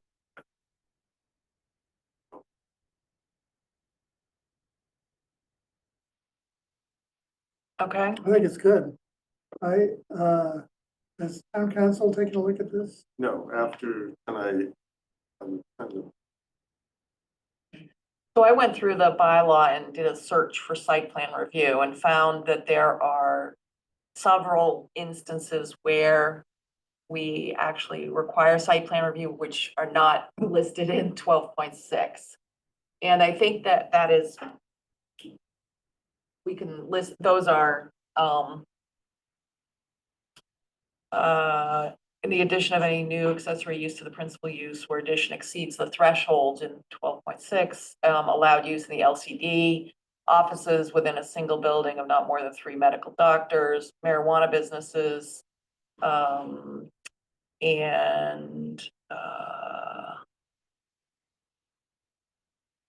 the LGSPI. I think that's the energy facilities. So I think what we should do is just reference any other places, any places cited in this bylaw.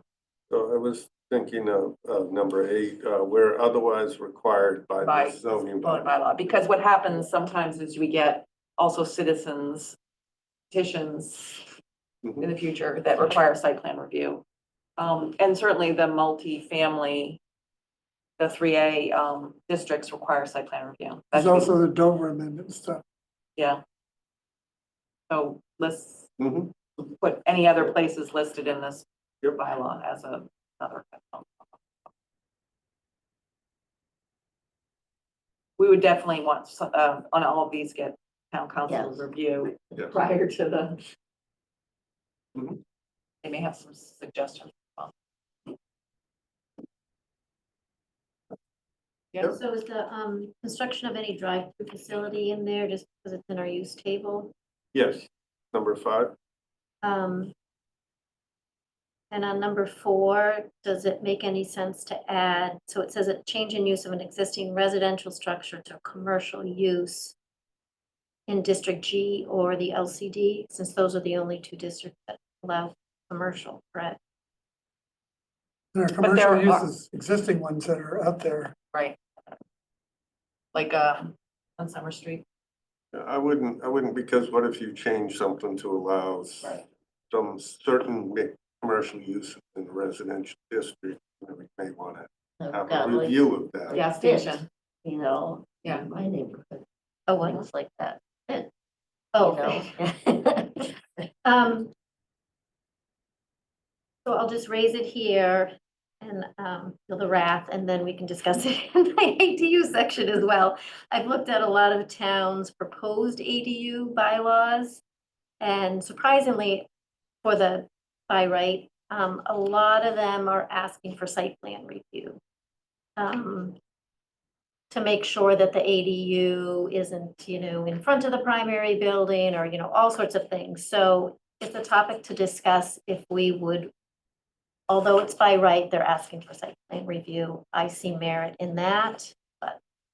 So what I would suggest is that when we get a couple more down, when we get to discussing that, Yeah. discuss whether we want to add that to that. Adding number 8 would, if it was required in the ADU section, It would. it would then, It would be in the. we would be applicability. covered here. So, Okay, are we in agreement that we should move this to a public hearing and town council and get Yes. input on this? Can we make sure we craft the notice of public intent, public notice on this one that is broad? So that if there are other uses that come up in the hearing, that we won't be limited just to whatever we've thought of so far. yeah, but I kind of have to have this, because I have to file this. I know, So I have to file this very specific document. So Right. for the public hearing notice, so, again, we can change it as long as it's not really, make number 8 changes the big. major intent of what we're Okay. trying to do. How many more meetings will we have before the public hearing? What's the? I think our goal is to have the public hearing in 4 weeks. That way it gives us time to notice another one if we need another one. If we have major changes. I think that actually gives us time right before town meeting. If we need to have, so if we have a change that's out of the scope of our public hearing notice, we would have time to post again. So we could discuss it on the 24th. And then folks. No, we need to post before that. We need to post between now and then the 24th. In order to hold it in the first meeting in March, which then gives us time. We hold a public hearing and the first meeting in March. and we have, I'm trying to avoid the last minute thing. If we have changes on that first meeting in March, we then can post and have another public hearing if needed before town meeting.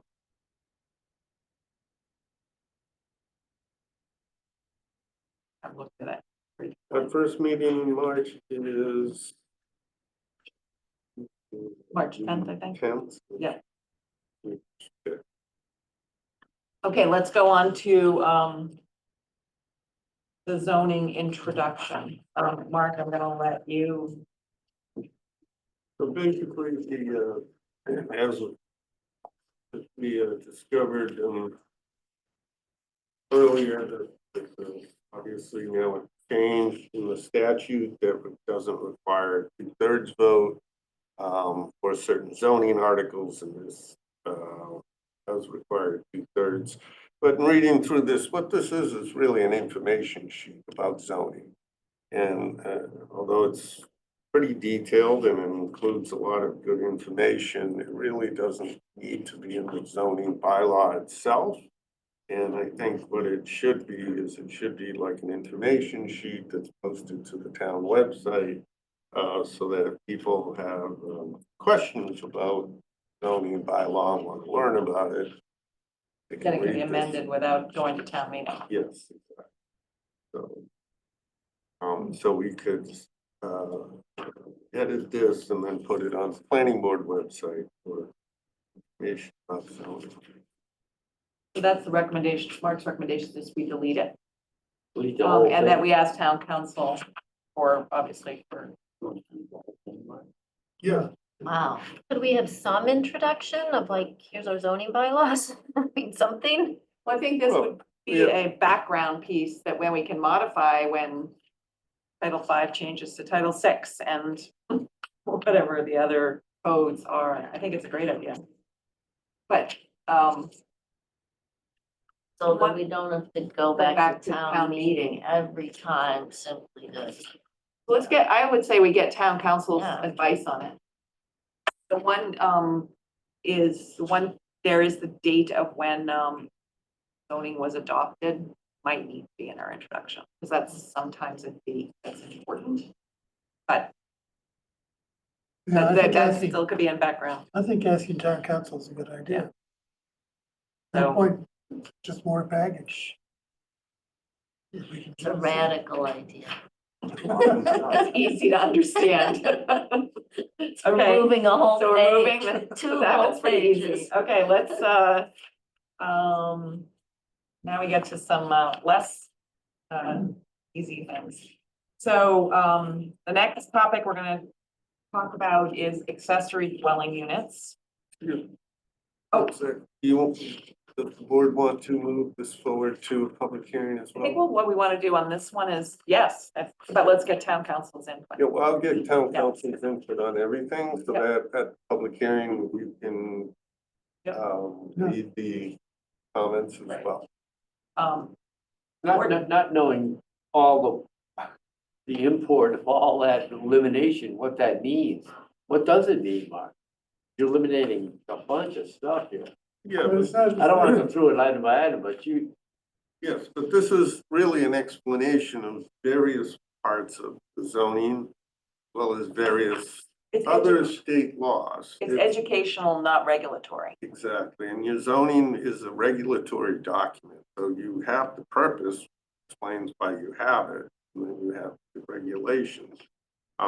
But this is kind of an information piece, which explains some of the other stuff that might apply to land use, and other things, about, elimination of all this is yes. Front and It's- back. It's not regulatory in any not gonna way. affect anything.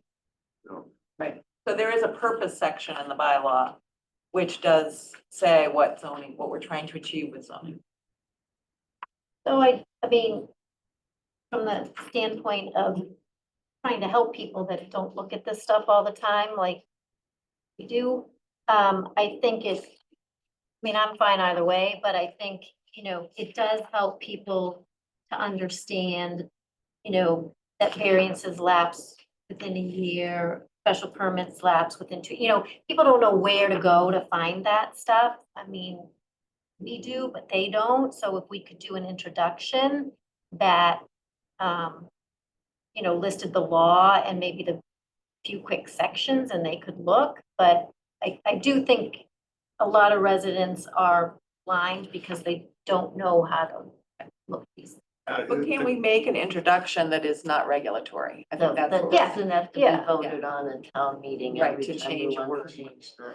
Right, so you could reference the 40A and say 40A section Right, 10 that's is not in there, right. variances, 40A section 9 is whatever. I think what we could do is on our webpage, put more information about the process, because that is not really up on our various pages. We have, various bylaws and other information about certain applications, where to get the applications, but we don't really have explanation of some of the processes that are listed really on just on the front. And then some of this on the back is other laws that might apply. So I think we could do a better job of, that's what I was saying, we pull this in onto the webpage. Maybe break it out into a couple sections, one of the planning board, zoning board, explaining the processes. Well, the next topic, which is accessory dwelling units, is a good example because the regulations for what we're calling small accessory dwelling units, I think, standard, are regulated by the state statute and regulations. And that's an example of, that would be really useful to have in a guide to navigating the zoning and what's allowed. But we would have to amend the introduction at town meeting to add the regulations. So it's an example of how, if we don't have it in a regulatory document, we can add it and thus help residents. I do think I agree with you, Mary, that residents don't know where to go and that we need to do a better job of that. So, but regulation, anyway, okay, so the next topic is the accessory dwelling units. So by way of background, the state had the Housing Act provided as of right accessory dwelling units called protected use. Terrible term. Accessory dwelling units, and we're gonna call them, we propose to call them standard dwelling units, and those are small, 900 square feet, or half the size of the principal dwelling unit, whichever is smaller.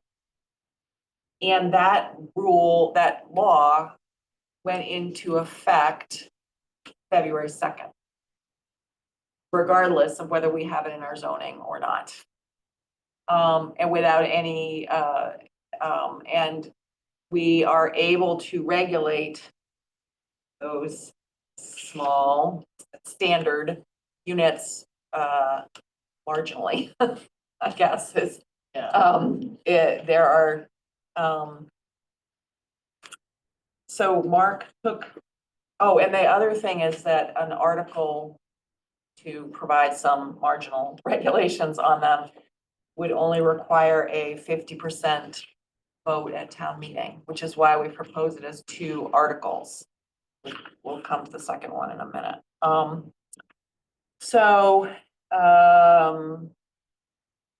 That's the background.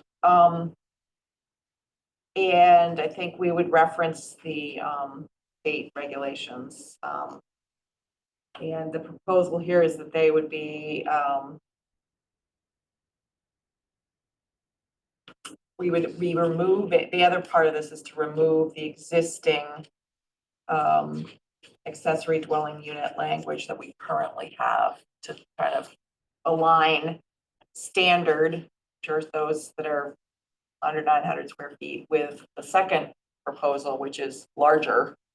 So they all look the same in terms of their format of the regulations. they don't all have the same regulations. So.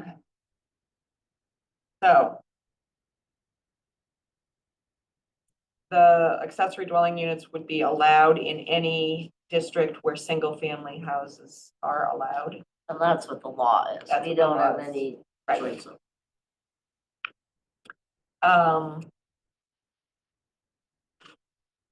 And we would, what we propose to say, this is the new section 9.1.2.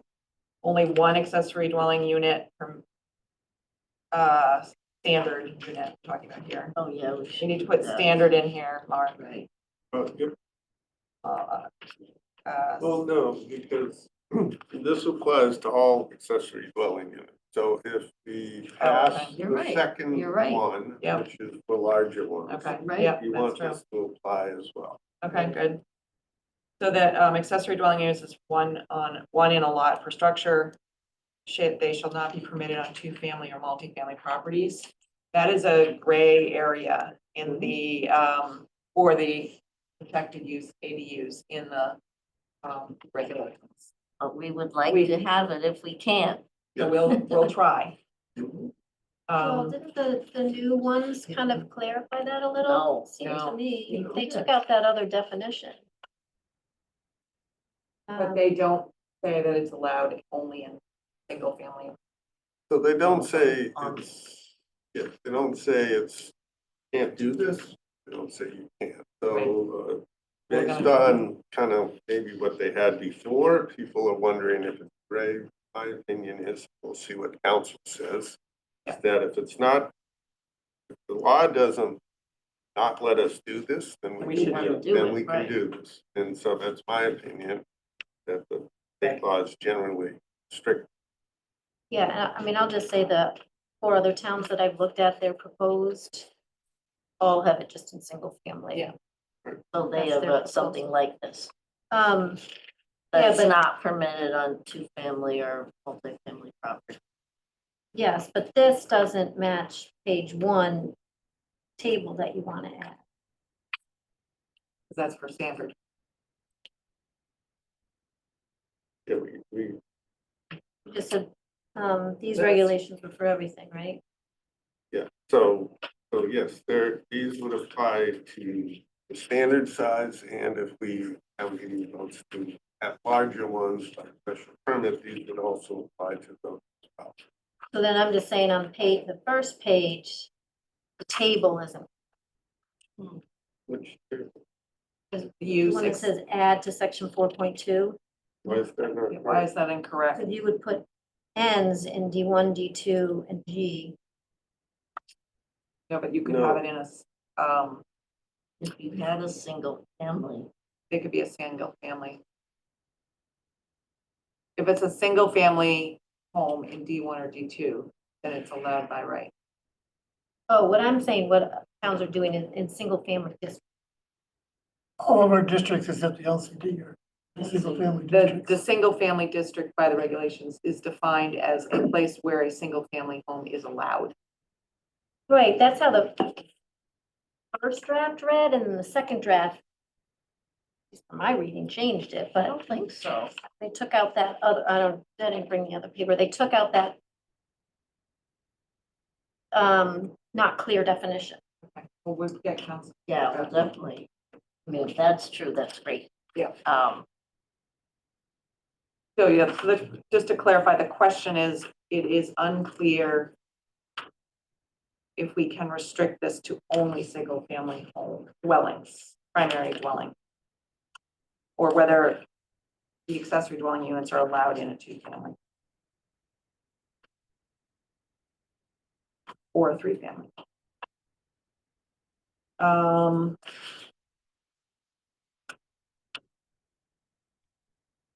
And exterior architectural plans are required, engineering plans. Short-term rentals shall not be permitted in any accessory dwelling unit. We're gonna put that, what defines that by, defined by MR. State law, whatever that's Yeah, but called, that state law wasn't very clear, right? and that's why I left it off. Because if we define short-term rentals Well, what if, by, Why don't we just put it in here? what if we just say, take out number 6 and just have 7?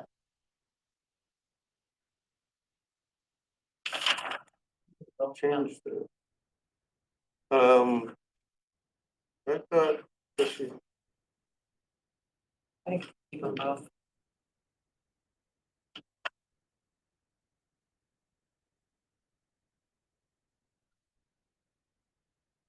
Is there a difference between rentals and lease?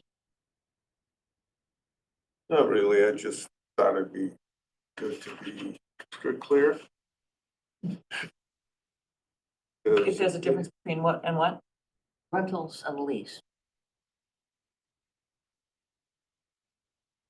Yeah, so what if someone says, well, I'm not really leasing it, it's a short term, I'm renting it by the weekend, it's not a lease, it's through, I'm it's renting it through by a the day. program, yeah, by Yeah. the day, whatever. By the So- hour. So that's why, I felt it just I to would be leave, extra clear. I would also leave both. short-term rentals, because that is the language that's allowed by the statute, is to prohibit short-term rentals. That's true. So. So with the 4 months, though, that gets to the concern of people leasing or renting them for the summer. It was brought up at last meeting. Didn't we want to avoid that? Well, I'm not sure if that's something you actually want to avoid. I mean, that's kind of historical throughout New England, is a lot of people along the coastline rent in the summer, and then they have a winter rental who rents in the winter, whether it be college students or people who might have to live in a campground or live somewhere else, but then they rent a place for the winter to kind of. People who are building houses and can't live in them with it. There you go, there's another example, but, so that's typically, that's why I didn't wanna make it too long, so people can't do that, but, so that's why I put 4 months and we'll discuss whether. So I guess to me, it gets down to, is Manchester and the state looking to create these shorter term rentals for 4 months, or are we looking for smaller scale housing? That's what we're looking for. And so I think if we're accommodating these shorter term rentals, we're not doing what we're setting up to do. Well, I think it does Right. both. It's not everybody who creates a accessory unit is going to do only probably a small percentage, but actually. Don't forget, our purpose here tonight is to move this to a public hearing where we're gonna get input on these things from. And we'll have Yeah, time to see think how about- people yeah, see feel how about people it. feel. Yeah, I would. We could change it to 6 for Yeah. the purposes of, because then you can always make it, You can always make it more or Yeah. less as Yeah. long as we kind of have something. yeah, let's change it to 6. So then one more question I had with along those lines, are borders allowed in ADUs? Because our bylaw currently just says in a single family dwelling, which an ADU will become a single family dwelling. It's a good point. So we might want to, yeah, and if I people don't- feel this way, to say that we're not allowing these for borders.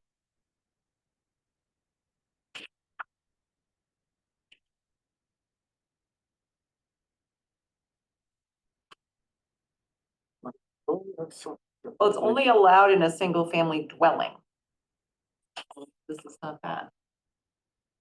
Both So the yeah, it dwelling is, because an ADU becomes a single dwelling unit. They should be so- clarified. Yeah. Okay, It might be a question for town council, because Yeah. I think it is important. We certainly don't want that, so. okay. Why don't we put a prohibition on borders and again, get town council? Yeah, that's a good idea. Well, how would you define? I don't know. I'm actually, well, They are allowed in our current bylaw.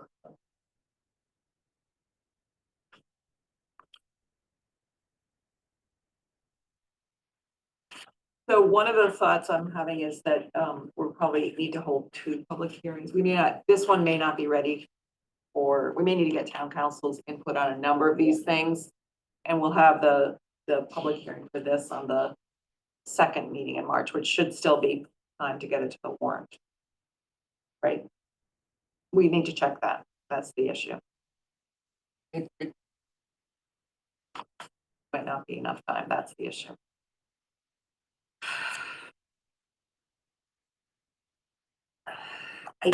would like, sorry, Madam, may I? Yes, go May I ahead. speak? I'm looking right at you.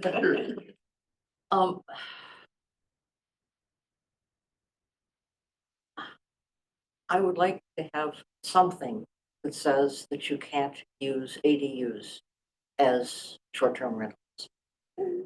I recognize that many of these other suggest much of this specific language is valuable, but if we're going to run any risk of not getting something on the warrant that says specifically no short-term rentals, then just cut back on this, get something simple, get it on the warrant, get that passed, come back in the fall or whenever to deal with the rest.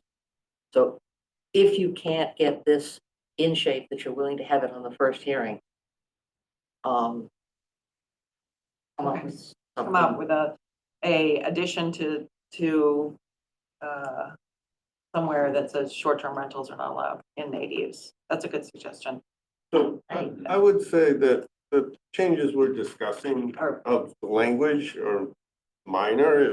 If the council says change this Yeah, I word or agree. this or that, or strike this, they're relatively minor to this entire article. So I don't see a reason to put off posting this for the first meeting in March.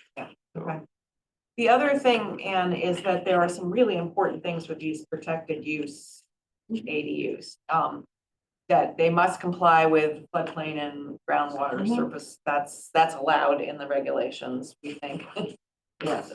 Yep. Historic. The other one is the setbacks. Do we have setbacks in here? Yeah, But the setbacks. number 13. 13. Yeah, the setbacks, that they comply with the primary, building setbacks. All of those are, allowed by the regulations, we believe, and, are making those protected use ADUs. I think people are worried about this, and I think I think this draft, the intent of this draft, whether it does it yet or not, I'm not sure, but is to recognize they're allowed by law and to regulate them to the extent that we're allowed to. I understand your concern over short-term rental, but other people would not care about that, but they would care about some of these other things. And so. I'm not saying cut it, I'm saying if it gets confusing and late. Okay, yeah, well, Yeah. let's also post, Mark, how about to Anne's point, a draft article that simply says short-term accessory dwelling units may not be used for short-term rentals. That way we will have held the hearing for that article. We don't need to take that article to town meeting if we can get this one in good shape, but then we'll have held that hearing for that purpose. Make sense? No. No. Yeah, no, I don't think you should try and do that unless there's some, I mean, you get it right in here, and so, and the rest of this article, I mean, yeah, it's important, but it's in here, so I don't understand why you would pull it out and separate it. Oh, no, not pull it out, have an alternate article available. A backup. About with the hearing, whether we put it on the warrant or not, we can decide in 4 weeks. The problem is with the 3-week posting at the Cricket and the date that we need to get the warrant done. You can't. So you want me to, and figure out where I would put that in the zoning bylaw as far as a That's the restriction. problem here. Yeah, it Where would you really put it? is. Why not add a line to the table, that says, Put a note. that says accessory dwelling units used as short-term rental, no. I don't know. Well, what it could do. I don't know. I have to think, there's a way to do it, probably. Put it in the Is to short-term define, rental- is put to it in the define general short, bylaw. is to define short-term rentals That's true. in the definitions. Yeah. And then say short-term rentals are not permitted in That's right. accessory dwelling How units. about not doing it as a zoning bylaw, but as a general bylaw? Right, Then you and then just that do it. general bylaw.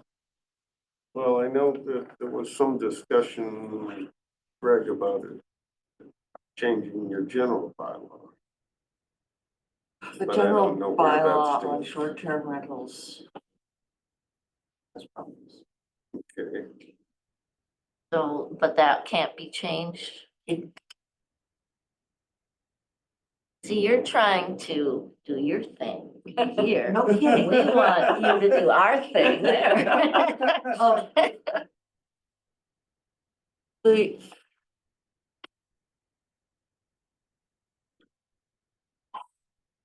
Yeah. I would like to get some things out of the general bylaw that are more housing related, only land use related, but We've been trying to get them out. Well, the general bylaw is gonna let it be regulated throughout its life, whereas the zoning is That's what when it they're gets. building it. okay. So I could do that. So I could leave it in here and we can post this for a public hearing and have it reviewed by council, et cetera. But kind of a belt and suspenders would be to add a definition of ADUs to the zoning, and at the end of the definition say ADUs are prohibited from, Yeah, short-term Short-term rentals rental. are prohibited in Yeah, if you- ADUs. And just that way, in the definition, it's very clear that you can't have ADUs. And then this just reiterates that. The other thing is, if you post this whole thing and we opt to only pull out number whichever 6 as the warrant article, I would argue that you would want to post it for them. So, Can you regulate with the definition? let's ask town council. Yeah, you can do that. It's not really the preferred way, but since it's something very specific. You could, Let's just you get could do this it into that shape. way. Yeah, yeah. But, Let's just get this into shape. yeah, Okay, so I think we're, are there any other, so Mary mentioned earlier, site plan review. Oh, I have a lot of stuff. Well, site plan review, so in the public hearing, any bylaws that you're looking at that predate the regulations may no longer be valid. So apparently Waltham, there was an example given at the public hearing for the regulations. And they said that Waltham said you can't do, that you had to have site plan review, but you didn't have to have it for the primary dwelling. And so they gave a whole list of things that towns have done to try to discourage accessory dwelling units. And they were giving examples that they were not compliant with the regulations. There's a whole list, I don't know what they were. So, I mean, I have them in my other notes, but Yeah, I think what she, to clarify what Sarah's saying is, you can't require anything more different from what you do for a primary residence. Right. So if we don't have site plan review for a primary residence, we can't have it for an For accessory ADU. dwelling unit. Unfortunately, I wish we could. Yeah, no, I understand that. So, you know, I've seen all these scenarios where, towns don't want an accessory dwelling unit in front of the primary. Can we regulate that? They don't want it, what were some of the other examples that, Well, you know what, you were, So if they comply, so if they comply with setback, then they can build the addition. If they're in a historic district, though, it needs to get reviewed and approved, is what we said, by historic commission. So, but, you know, if you're, have a 1 acre parcel on the edge of town somewhere and you want to stick it right in front, as long as you comply with setback. If it's the standard, but If maybe. it's the standard size. So, That's correct. so certainly on the, larger, we could include all of those kinds of things. absolutely, yeah. Yeah, 'cause they had Also special pictures and, you know, if it was within the house or attached or detached. But just quickly getting back to this. Just on a higher level, why are we getting away from having the structure of a bylaw that has kind of like the purpose, applicability, things like, it just kind of dove right in, and then I don't see even where we're clarifying that this is 900 square feet or half of the, you know, you referenced the CMR 71.02, but again, residents are gonna have no clue what that Well, means. they changed CMR 120, changed rules, to make it bigger, make it, get rid of some of their changed percentage. Or say it's now larger, not the smaller of the two. By a reference to But I think what, I mean, you know, I may just have to end up that the planning board in the future is just gonna have to deal with these things, because I just don't know how you can read a bylaw and have no idea what the size or the limitations or formulas or anything.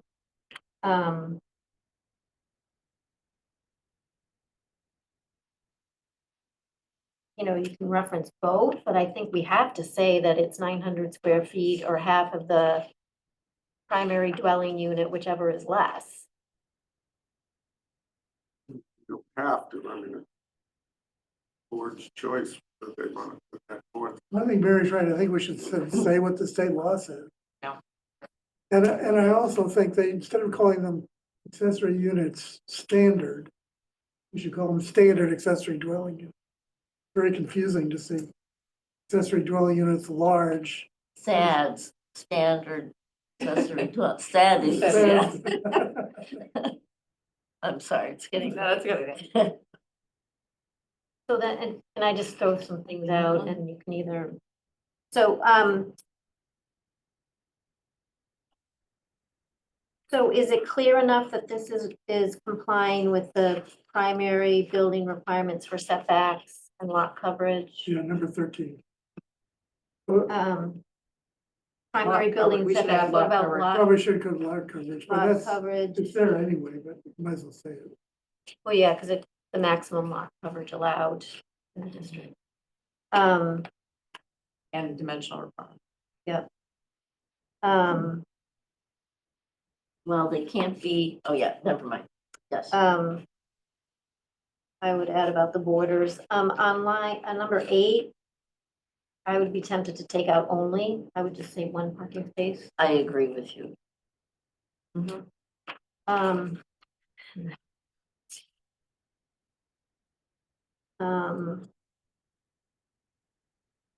where are we gonna, and I would also note the EOHLC reporting requirement. And who's gonna do it? I think they removed the. They reduced it. They reduced it. But I don't think it belongs in zoning. Yeah. It just says we'll keep a record of each permit applied for, approved, denied. And then upon request. So that'd be the building inspector. Okay. But I don't think it belongs in zoning. Yeah.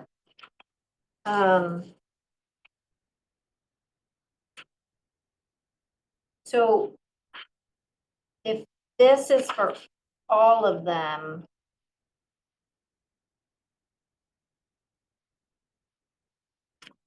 so you say, state one one parking space if it's greater than a half mile. And then are you reliant on the other bylaw for the additional parking? That's correct. Yes. But then it's not part of general requirement. No, So are you mixing general requirements for standard ADU and large ADU? no, the general requirements apply to all. Mhm. um,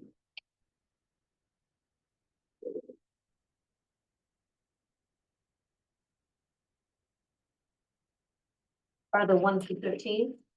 Yeah, Okay, but then you mix in the parking yeah, for the, no, well, I didn't think you needed to create another section for just one requirement, so I put it right in there.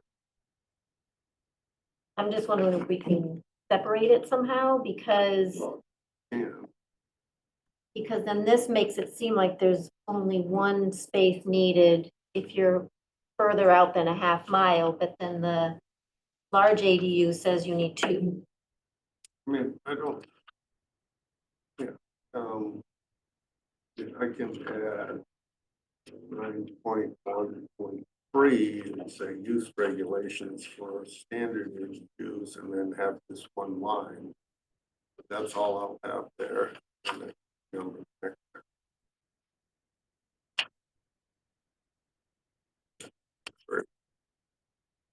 I would suggest that we focus on the content and not worry about how it's organized. So for right now that so I think that the content issue is we can't change, just background. Standard, small, protected use, whatever they're called, ADUs. And the regulations say we cannot require any parking within a half mile of the train. And we can only require a maximum of 1 for beyond a half mile. So we have to actually have it in here. And it has to be in the regulation, in this zoning. Otherwise, And then the proposal for larger is that we have 2 parking spaces for the large accessory dwelling unit. Which is, the current proposal. We can, so I think where it goes and how it's organized to me is not.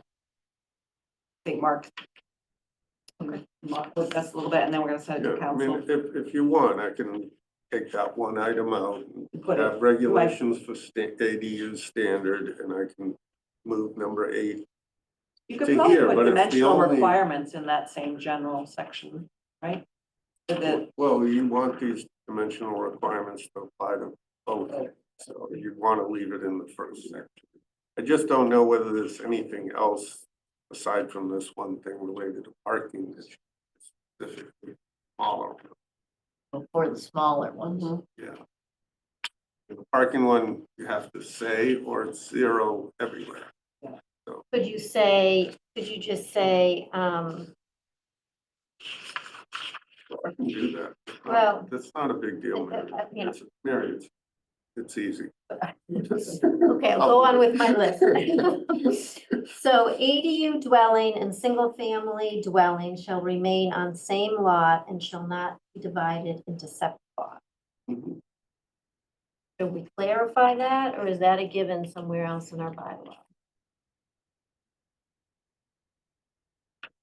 Are you talking about turning them into condos? Because that's No. specific. No, I'm talking about, say somebody had a big lot in B, right, and you could do, you did an accessory dwelling unit and. if they have enough frontage and enough Yeah, they acreage, can, then yeah, they could do it. they could. They could do it and build a second house. Why build an accessory dwelling unit? Yeah, it's sort of like the existing bylaw that we have, which is so silly, which says you can only do an accessory dwelling unit if you have a lot that's twice as big as what's required. Well, if you had a lot that's twice as big, you can create 2 lots and build 2 houses on it. Meet all the setbacks, okay. So no ADU shall be sold separately as a condominium or otherwise. I don't think that's allowed by state law, though, is it? That's not allowed in the protected use one. It is. No. Well, we have number does it say 12, that? the accessory dwelling unit shall not be separated from the title of the primary unit. You got a condo? Yeah, that would be Okay. a condo. I don't Oh, I think think we that's, I don't looked think at that that's, and I actually- think that's illegal to do that. No, I No, don't, they actually there's took it nothing out. in Oh, there. they did take it out? Yeah, yeah, They changed that, And you're that's right. fine, that's yeah, it was fine. in that red line. Okay. And we can't state a minimum, so per the law, is this correct? So the town recently sold a bunch of those 716 square foot homes. And then, so then they could build a 358 square foot ADU if they had the space. Do we care?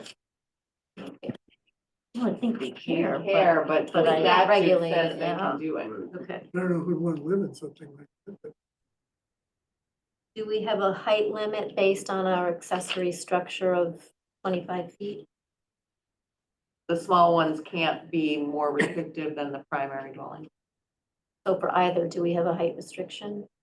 35 feet. Well, in the accessory, if they're in an accessory building, It would have to comply with It would the have to comply. accessory building. Yeah, it's an accessory. Or like if they were gonna do an addition. Wasn't the state say you can't be more restrictive than, in the small ones. In the small. oh, for the big ones you could, sure. Yeah. So, but on the big ones, are we gonna say it's an accessory, so it's the 25 feet? Yes, and the big ones, I think, but when we get to it, I think I say you have to meet primary setback if you're gonna do an addition. Well, that's setbacks, but I'm talking height. Well, they would have to comply with,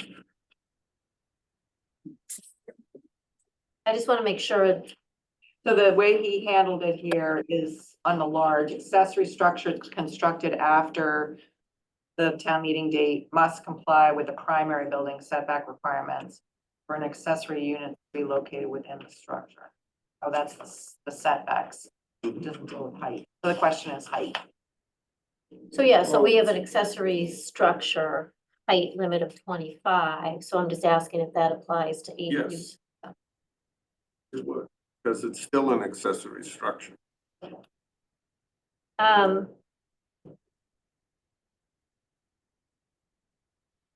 And have we said about the entrance, the side or rear entrance for these, if they're within the structure? That we want the entrances to be in the side or the rear?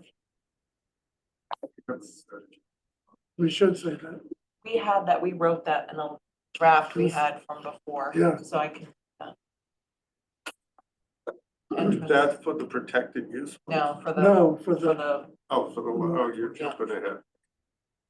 But for the protected use ones, I'm not sure that's. well, we can encourage it Yeah, maybe, but we yeah. can't require it.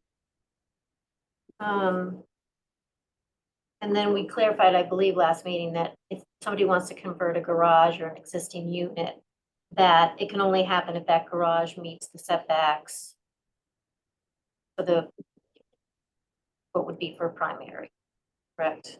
Mm, we would finesse that a little bit, saying that the dwelling portion to meet the habitable portion. So, well, that's, That was the proposal. yeah, for the protected ones, I don't think you can, Well, that's not Okay. more restrictive than what we do for single family, so I think that's important for abutters.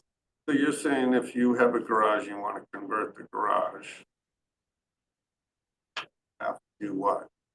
You You can't do it. if can't, it's- because it if doesn't meet the setbacks. And Doesn't I, meet the primary setback. If it doesn't meet the primary building setbacks, the accessory unit, the garage can't be converted to, I don't think that's what was discussed last meeting, and I won't speak for her, but Sarah Melish said that you couldn't convert a garage if it doesn't meet what we currently have for setbacks in that district. Or that's what I was proposing, and I'm still proposing that if we have structures that are now gonna be dwelling units as opposed to garages,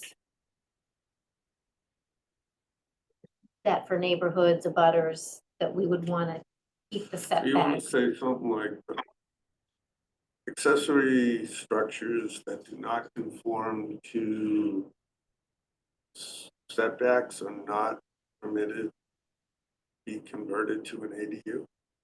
So they must comply with all dimensional requirements of the district for dwelling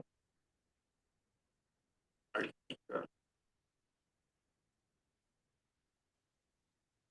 I think that might be, not sure. I don't have my, Yeah, I can't. So I don't know what you're gonna do that, but I'm marking that as an important one. non-conforming. You're marking it what? As an important one for my side. Then any proposed detached ADU or addition ADU that creates a new nonconformity or increased nonconformity shall be prohibited. Don't think we can do that.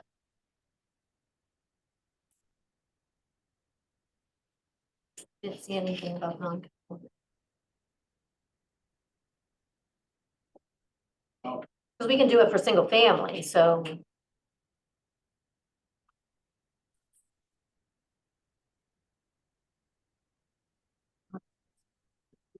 Single family? I think we do it with a special permit. Okay, Special here we permit, go. yeah. So I think you should be able to do it with accessory unit. It says, for pre-existing non-conforming structure, Yeah, right? We may not prohibit the development of a protected use ADU in an existing structure or principal dwelling or a lot due to non-conformance that could be used for or converted into a protected use ADU in conformance with the building code and state law. Right, so that's, can't say that garage can't. be Yeah. converted. If it's That's what I already thought, there. No, that was an existing, that was Yeah, for for an existing. internal. Mm-mm. No, Not just the internal, in an existing structure or principal dwelling. So the garage, an existing structure.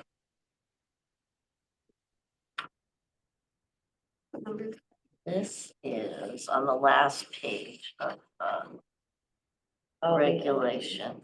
Under historic districts, the next thing. In an existing non. Okay, No, yeah, I thought, thank you. Yeah, okay. so for a large one, you could do it though. Yes, for our large, Yeah. we could do it. Okay. All detached ADUs must be of a permanent nature on a permanent foundation as defined by the Mass Building Code and with permanent utility connections. Temporary structures such as a trailer, RV, or other prefabricated temporary structures shall not qualify.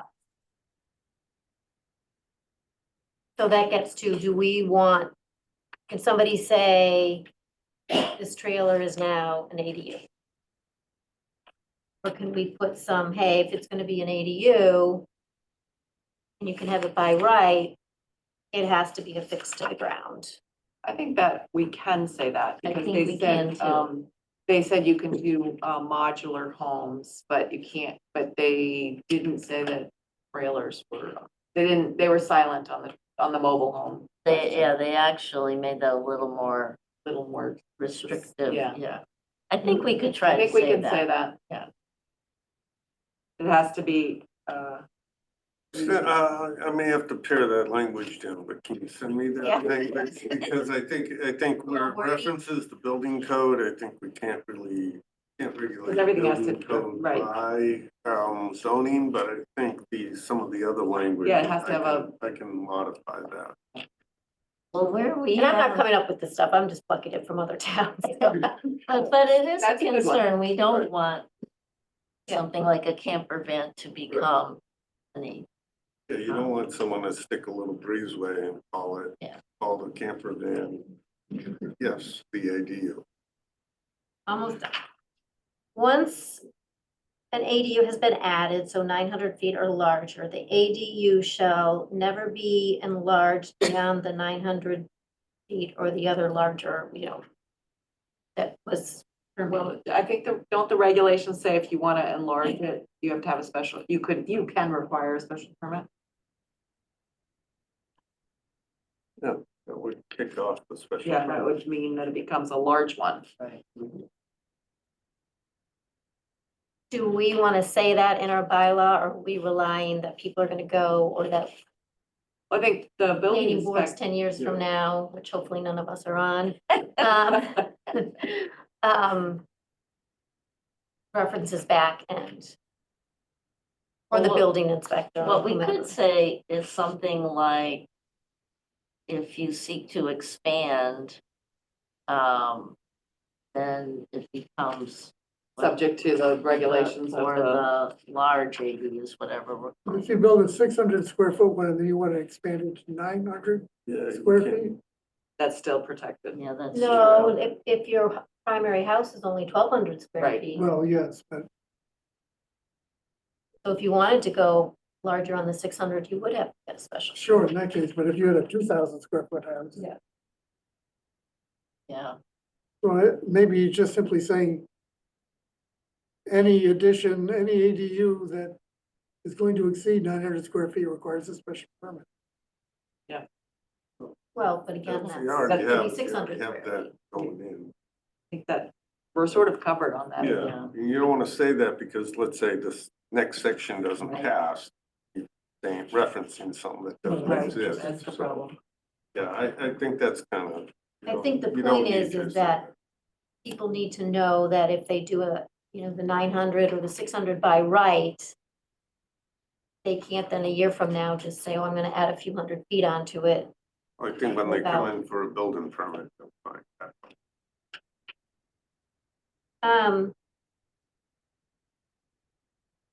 Again, this is just towns because they're trying to make it as clear as possible. Any legally enacted townwide building moratoriums will apply to all new ADU proposals as well. That cannot be Yeah, that- allowed yeah. for the protected use. Yeah. That there's specific language in the regulations about that, but we could do. But a moratorium, when you write it, would be, Why would you either allow the larger ones or you don't? So, moratoriums are generally put in place when it's temporary measures for you to craft a bylaw. They need to be specific in a time or for purpose. a regulatory, wastewater. And do we say anything about driveways or are we just silent? It's meant to be accessories. It's just driveway. So can we say, Use must the use same existing? Yeah, we use the same driveway. Yeah, we could say that. I don't think there's anything that would prohibit us from saying, existing, known. Well, we already limit- ADUs shall use the existing, access. to- Existing driveway entrance. Yeah.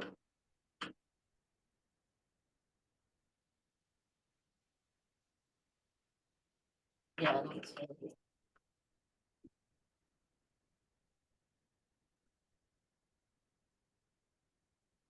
And Mary's point about purpose, we probably should have a purpose. Do it all the other. Yeah, we It's just, really badly written in this, but. And it doesn't, it's not even under the accessory dwelling unit section. But, The purpose is to comply with the state well, I law. think that's probably what we should say. okay. Well, and again, it's easy to pluck from other towns that have already created this, but yeah, it's, it's a one paragraph purpose and then applicability. And go into the regulations. Just a little more format to it. The other issue that Sarah Malish suggested, back at my notes, is that the short-term rental, prohibition be recorded with. Mm.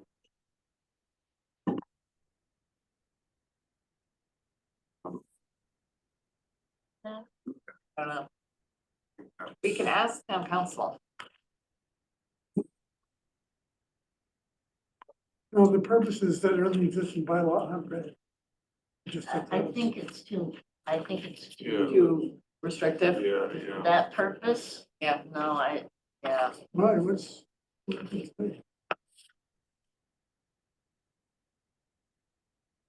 Which page is it, Chris? 64.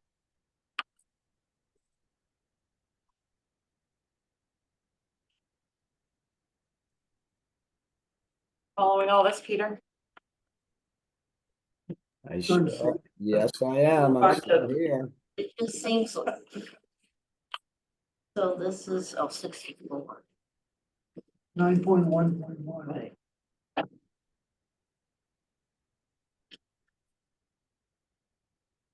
I thought it, We had a purpose in the one we drafted. We did. I'll find it. Peter. I'll find the one, the purpose and the entrance. If you really want, I mean, the purpose is very similar to A, Mhm. and you can just leave it at that. You don't need all these other things. Yeah, that, you know, I mean, that's really the purpose. Is Yeah. facilitate I like the that. Availability of suitable housing for, you know, us. Yeah. Well, I would actually do A and E.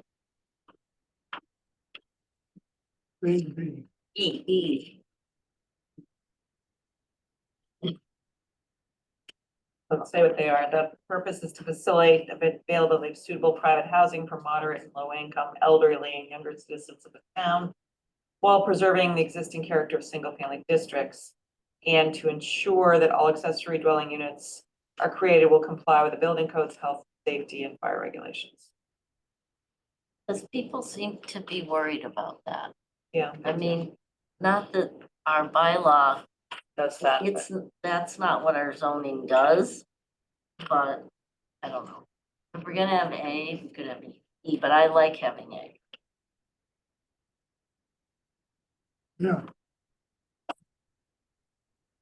That would just say provide the preserving the character of existing districts. Take out the word. So, Yeah, that's a good idea.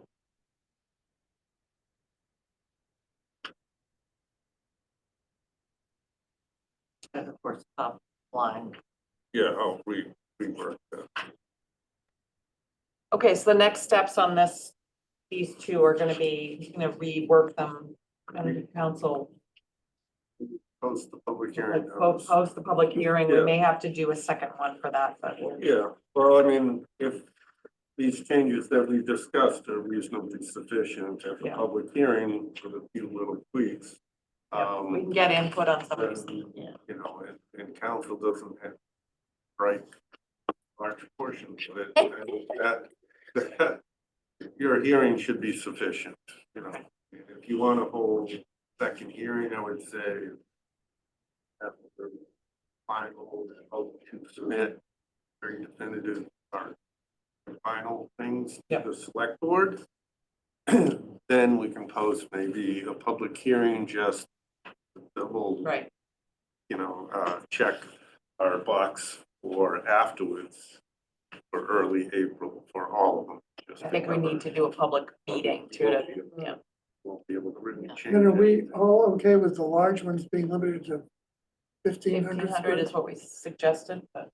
Can I make some comments on the larger? Sure.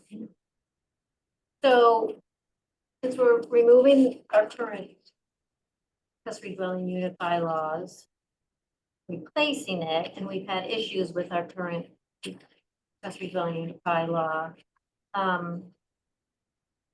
So I guess just going top to bottom, I still think 1,500 square feet is large. And we saying these are accessory and that you know, there's many houses in town that are 1,200 square. So we'll find out from residents, but I think that's high. So should it have a, to your point, should it have a, or not more than half of the primary unit? Well, so I was Something gonna- that's relative, makes it Yeah, I not was, larger than the primary. It's like a Yeah. carriage house, I mean. yeah, so I was gonna So- get to what we currently have is that, you know, 35% gross floor area, or, you know, some such calculation. And to just blanketly say, you know, can't exceed a certain thing, so you're still opening it up to, you could have a 2,000 square foot, I'm sorry, you could have a, 1,500 square foot house and a 1,400 and 999 accessory dwelling unit, right? Like, that's what we've been trying to avoid, and So you want it like relative in Relative, size right. to, so. Why don't we So keep if the you same- have a large lot with a massive, and you have that carriage house that's pretty big, to be able to. Yeah. So, that formula, that 35, you know, whichever formula. okay. Why don't we keep the same, just to try to keep it parallel, so it's not like 2 different standards, if we kept it as half the primary dwelling or 1,500, whichever is smaller. Just to keep it consistent, Yeah, I think that makes sense. but I think it's a good Yeah, point. it is. I would also, in my opinion, not have it in every district, so remove it from D1, D2, and G. But, you know, if we have the standard has to be required in every district, and we've got the 3A, you know, that's all kind of settling in on D. And G. So I would, you know, our current ADU bylaw is just A, B, C, and E. I would keep it that. Interesting idea. I think the reason why I have that is because two-family dwelling is allowed by right in the D1 and a special permit from the zoning board in D2. And what was the third district you mentioned? G, G And that's is two-family. also a by right in By the right. G district, so although it's ADU large, it's still another, could, you know, it's smaller than what they could do by right in 2 of the districts or a special permit. they from the- essentially can do Goes 2-family anyways. without, Two-family, we already defined, and that's different than an ADU. Because this could be attached, detached. I mean, two-family has to be firewall attached. Well, that's why we have it as a special permit in 2 of the 3. I mean, maybe it should be a special permit under the G district as well, just in case someone does want to do it attached. Oh, So my suggestion would, the districts that are already two-family, that we wouldn't also allow. it's an interesting thought. And,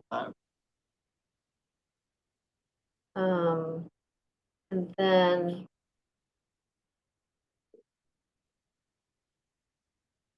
they still can't have an ADU if they already have a 2-family.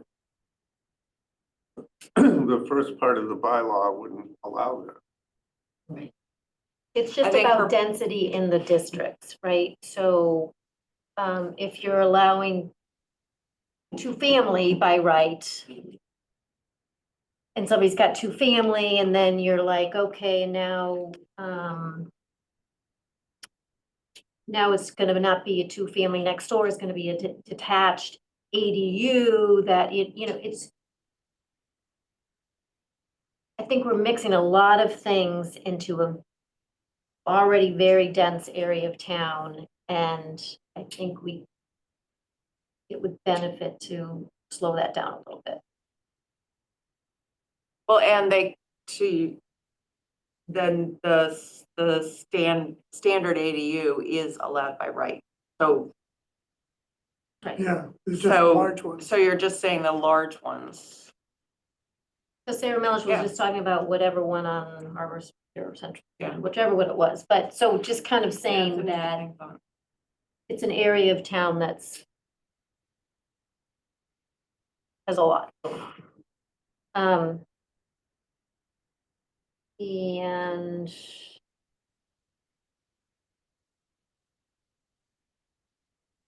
that you say about the two off street, Yeah, number 4. Two off street, yeah. I would just say two off street parking spaces. Add the word off street. Instead of just parking. That's it. I think those are good things to think about. Yes. Okay, so we're gonna move that one along. Okay. I'm gonna move us along. Let's see, so what? The next one on the, agenda is the general district, commercial use. So, we have talked about trying to address a requirement for commercial in the along the street, first floor, in order to,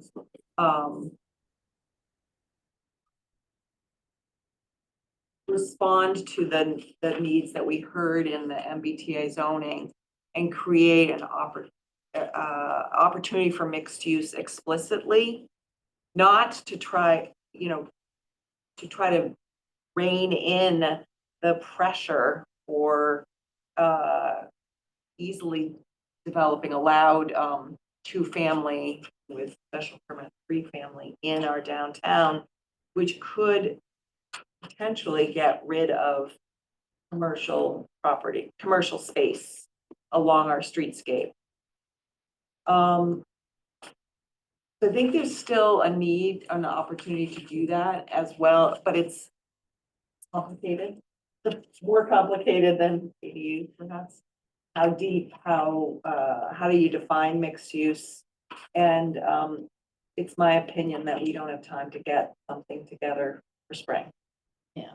That said, I think we should be working on it with a planning exercise. Because I think we have both an opportunity and a vulnerability that we want to be planful for.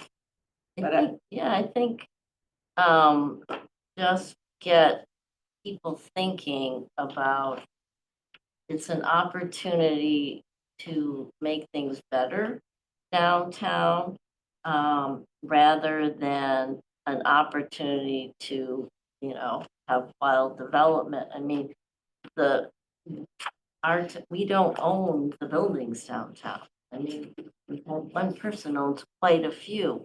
And we have no say over who can own property or not. They're all privately held buildings. A private person or a commercial entity can own them. And so this is our only tool to say what they can do with their property.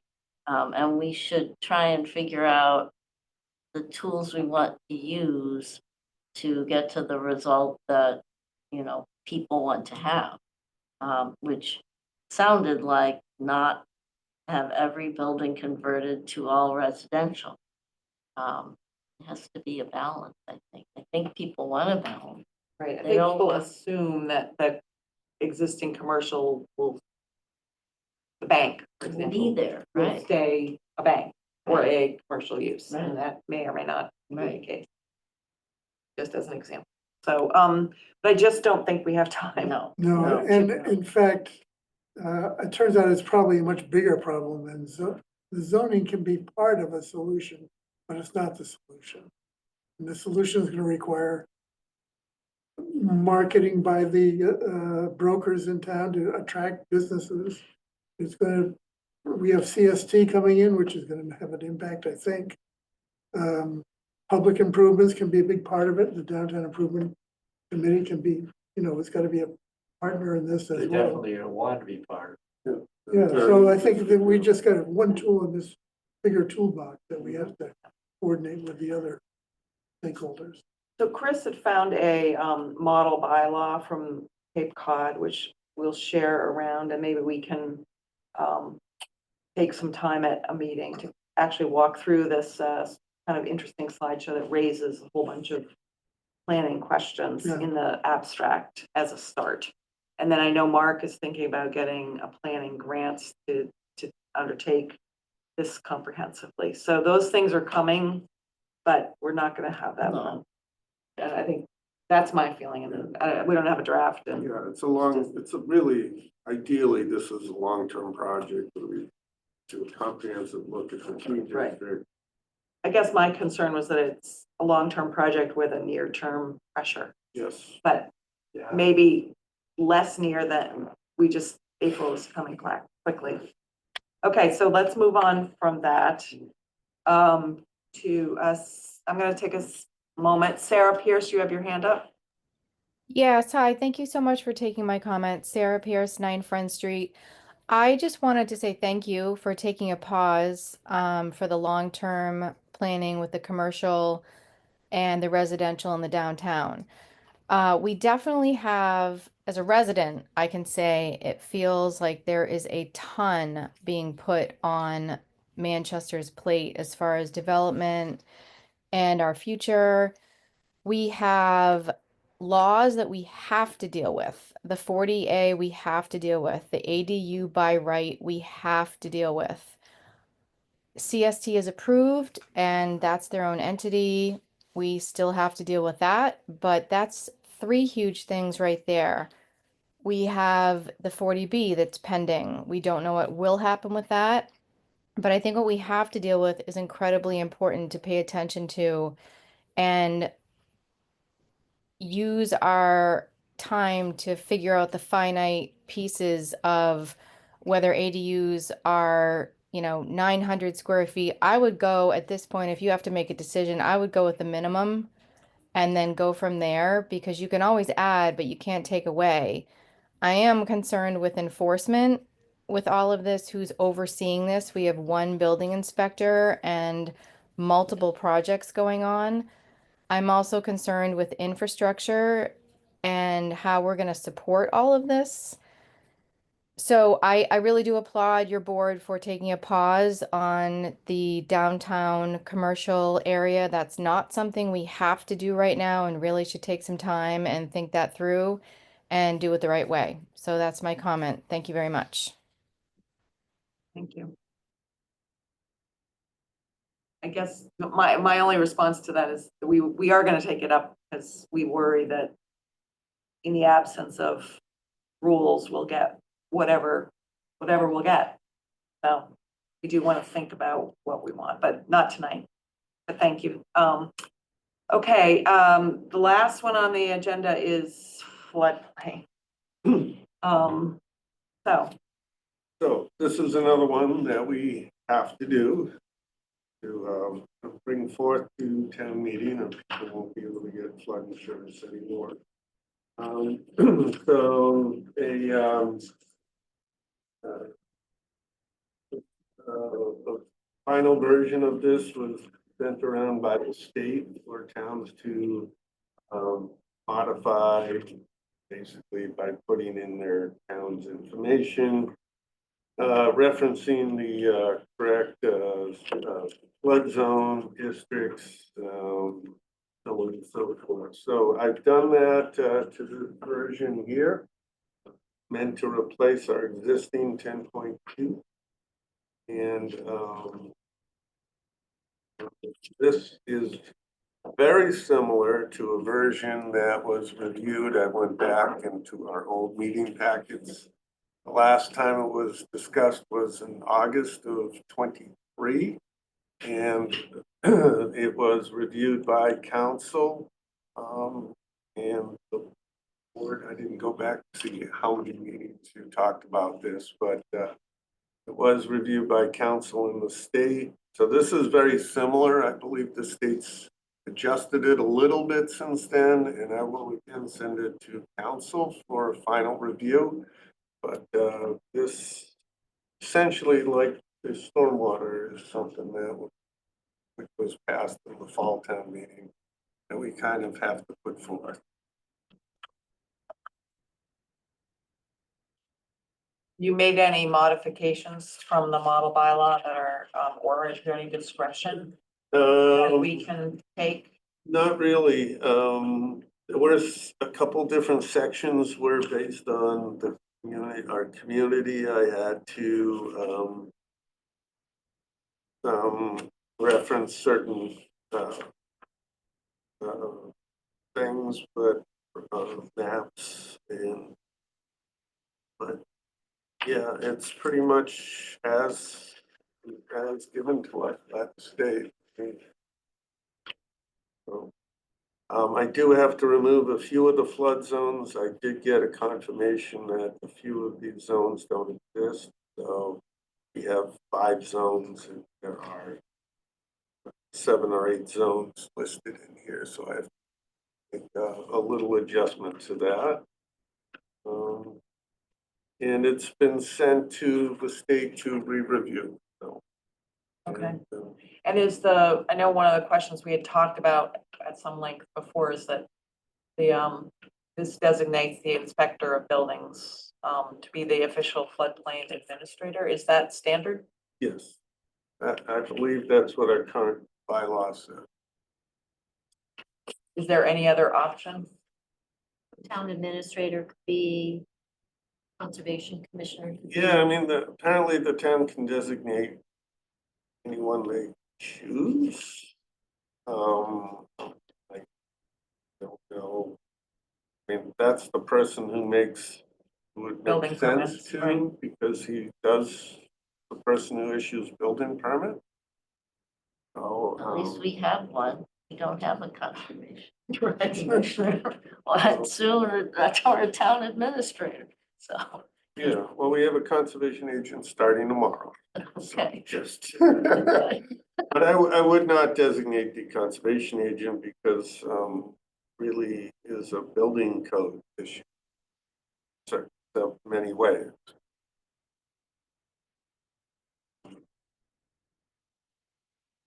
So the purpose of it says to protect public safety and eliminate losses, but it's really to keep people from increasing flooding. Well, that's also another goal.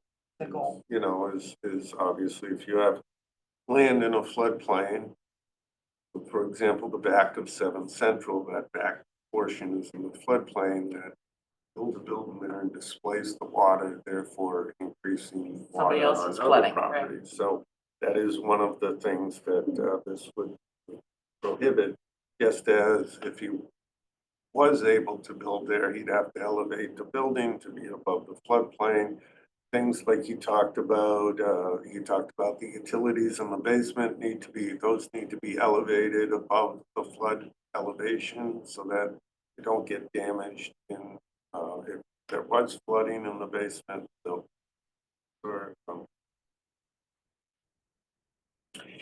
The other thing is that the base flood elevation for subdivisions is for developments greater than 50 lots or 5 acres. Can we make that smaller? Because we're not likely to have 50 lots or even 5 acres. That's number 10.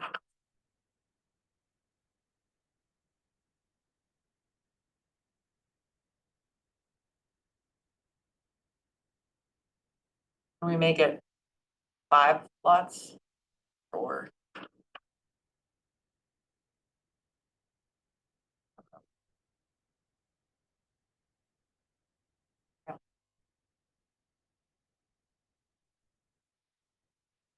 So number 9 requires.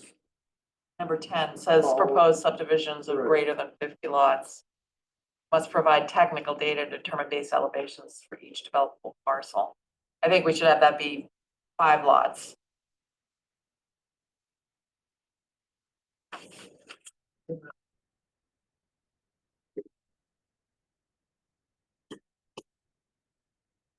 I don't see why we couldn't make it more strict Yeah. than what the state requires.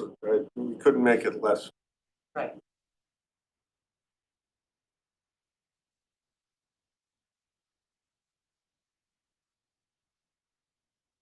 Mark, do you know how many town buildings are in the floodplain? I know from the FEMA report that we have 94 properties in the floodplain. Do you know how many of them are town buildings?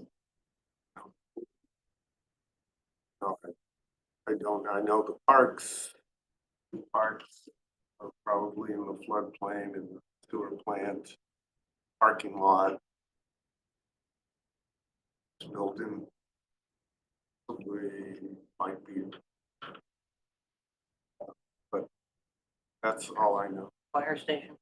Oh, fire station. And then my only other comment would be that, so the building inspector, the appropriate fit, we have a very part-time building inspector and we keep adding on to his duties. And though I don't know that this gets triggered a whole lot, but, you know, I think there's some training involved with this, et cetera, and yearly training. So I just have concern with that.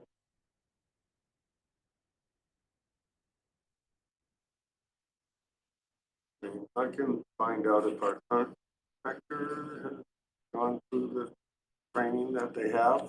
So I would guess he probably has. Could it be the town administrator or his designee? His designee, which would mean he could, Town administrator does not have the time for the well, no, that's all, he but- designate. the technical You designate the building building inspector inspector or, or the conservation commission, whoever he thinks is best qualified. yeah, that might be a good, better solution, a solution. Okay, great, thank you for getting, we've been talking about this one for a long time, so I'm glad we finally have a draft. It seems that it actually is straightforward. Well, I will send this to council as well. Yep. I will put in the town administrator or designee. I will check with the state that's allowed. If not, I will turn it back to the town administrator. Okay. And I will put the 5 lots for 5 acres. Yeah, I think that's 5 fine. 5 acres is 5 fine, acres. but it's the 5 lot, I mean, we're not gonna fit. Instead of 50 is a really large And I will trigger. fix the flood zones to the Okay. specific. Great, The one thing about the designee idea, I mean, what if the town administrator says, okay, it's gonna be the town clerk or the head of parks and rec or, you know. or you. Yeah, we might, yeah. That's why I'm afraid of Might wanna put some guardrails about who they could designate. But I'm sure town council, Yeah, we can think about that. yeah. Okay, it's 10 o'clock. I've lost my meeting again. I don't see any hands up, so I'm gonna continue. We have, gonna skip liaison reports. Complete. We have 2 minutes to approve. I'd love to get those approved. We have the minutes of November 25th, 2024. Do I have a motion? Yeah, I moved them to be approved. Okay, Mary, I don't think you were here. Yeah, but I just, for clarification, I thought the meeting minutes said 6 voted yes. There was only 5 people at the meeting. You are correct about that. That is, I saw that in them. It should be Nope. 5 voted, I believe. No, I think it was. No, wait, it's Mary Let's was see. the only one absent. Yeah, someone that's was true. on Zoom or something. Yeah. Chris was on Zoom. Yeah. Yeah. I think we were incorrect. Yeah, it was 6. Okay. So Chris has moved and I think Sue seconded the Second. approval of the November 25th. All in favor? Aye. Peter? Aye. Yeah, Aye. all unanimous, thank you. And then the other one is, 113. 1/3. I don't think those. I don't think it No, was- they're not in Not there. right. They're on the agenda, but not in the folder. Yeah, I didn't. Okay, so we do not have that minutes. for that. Any other issues from the board? Any additional public comment? Hearing and seeing none. Thank you, everybody. This is a good meeting. I'll Thank take a you, motion to Sarah. adjourn. Second, Second. all in favor? Aye. Thank you for hanging in there, Peter. Good night, everybody. Feel Aye. better.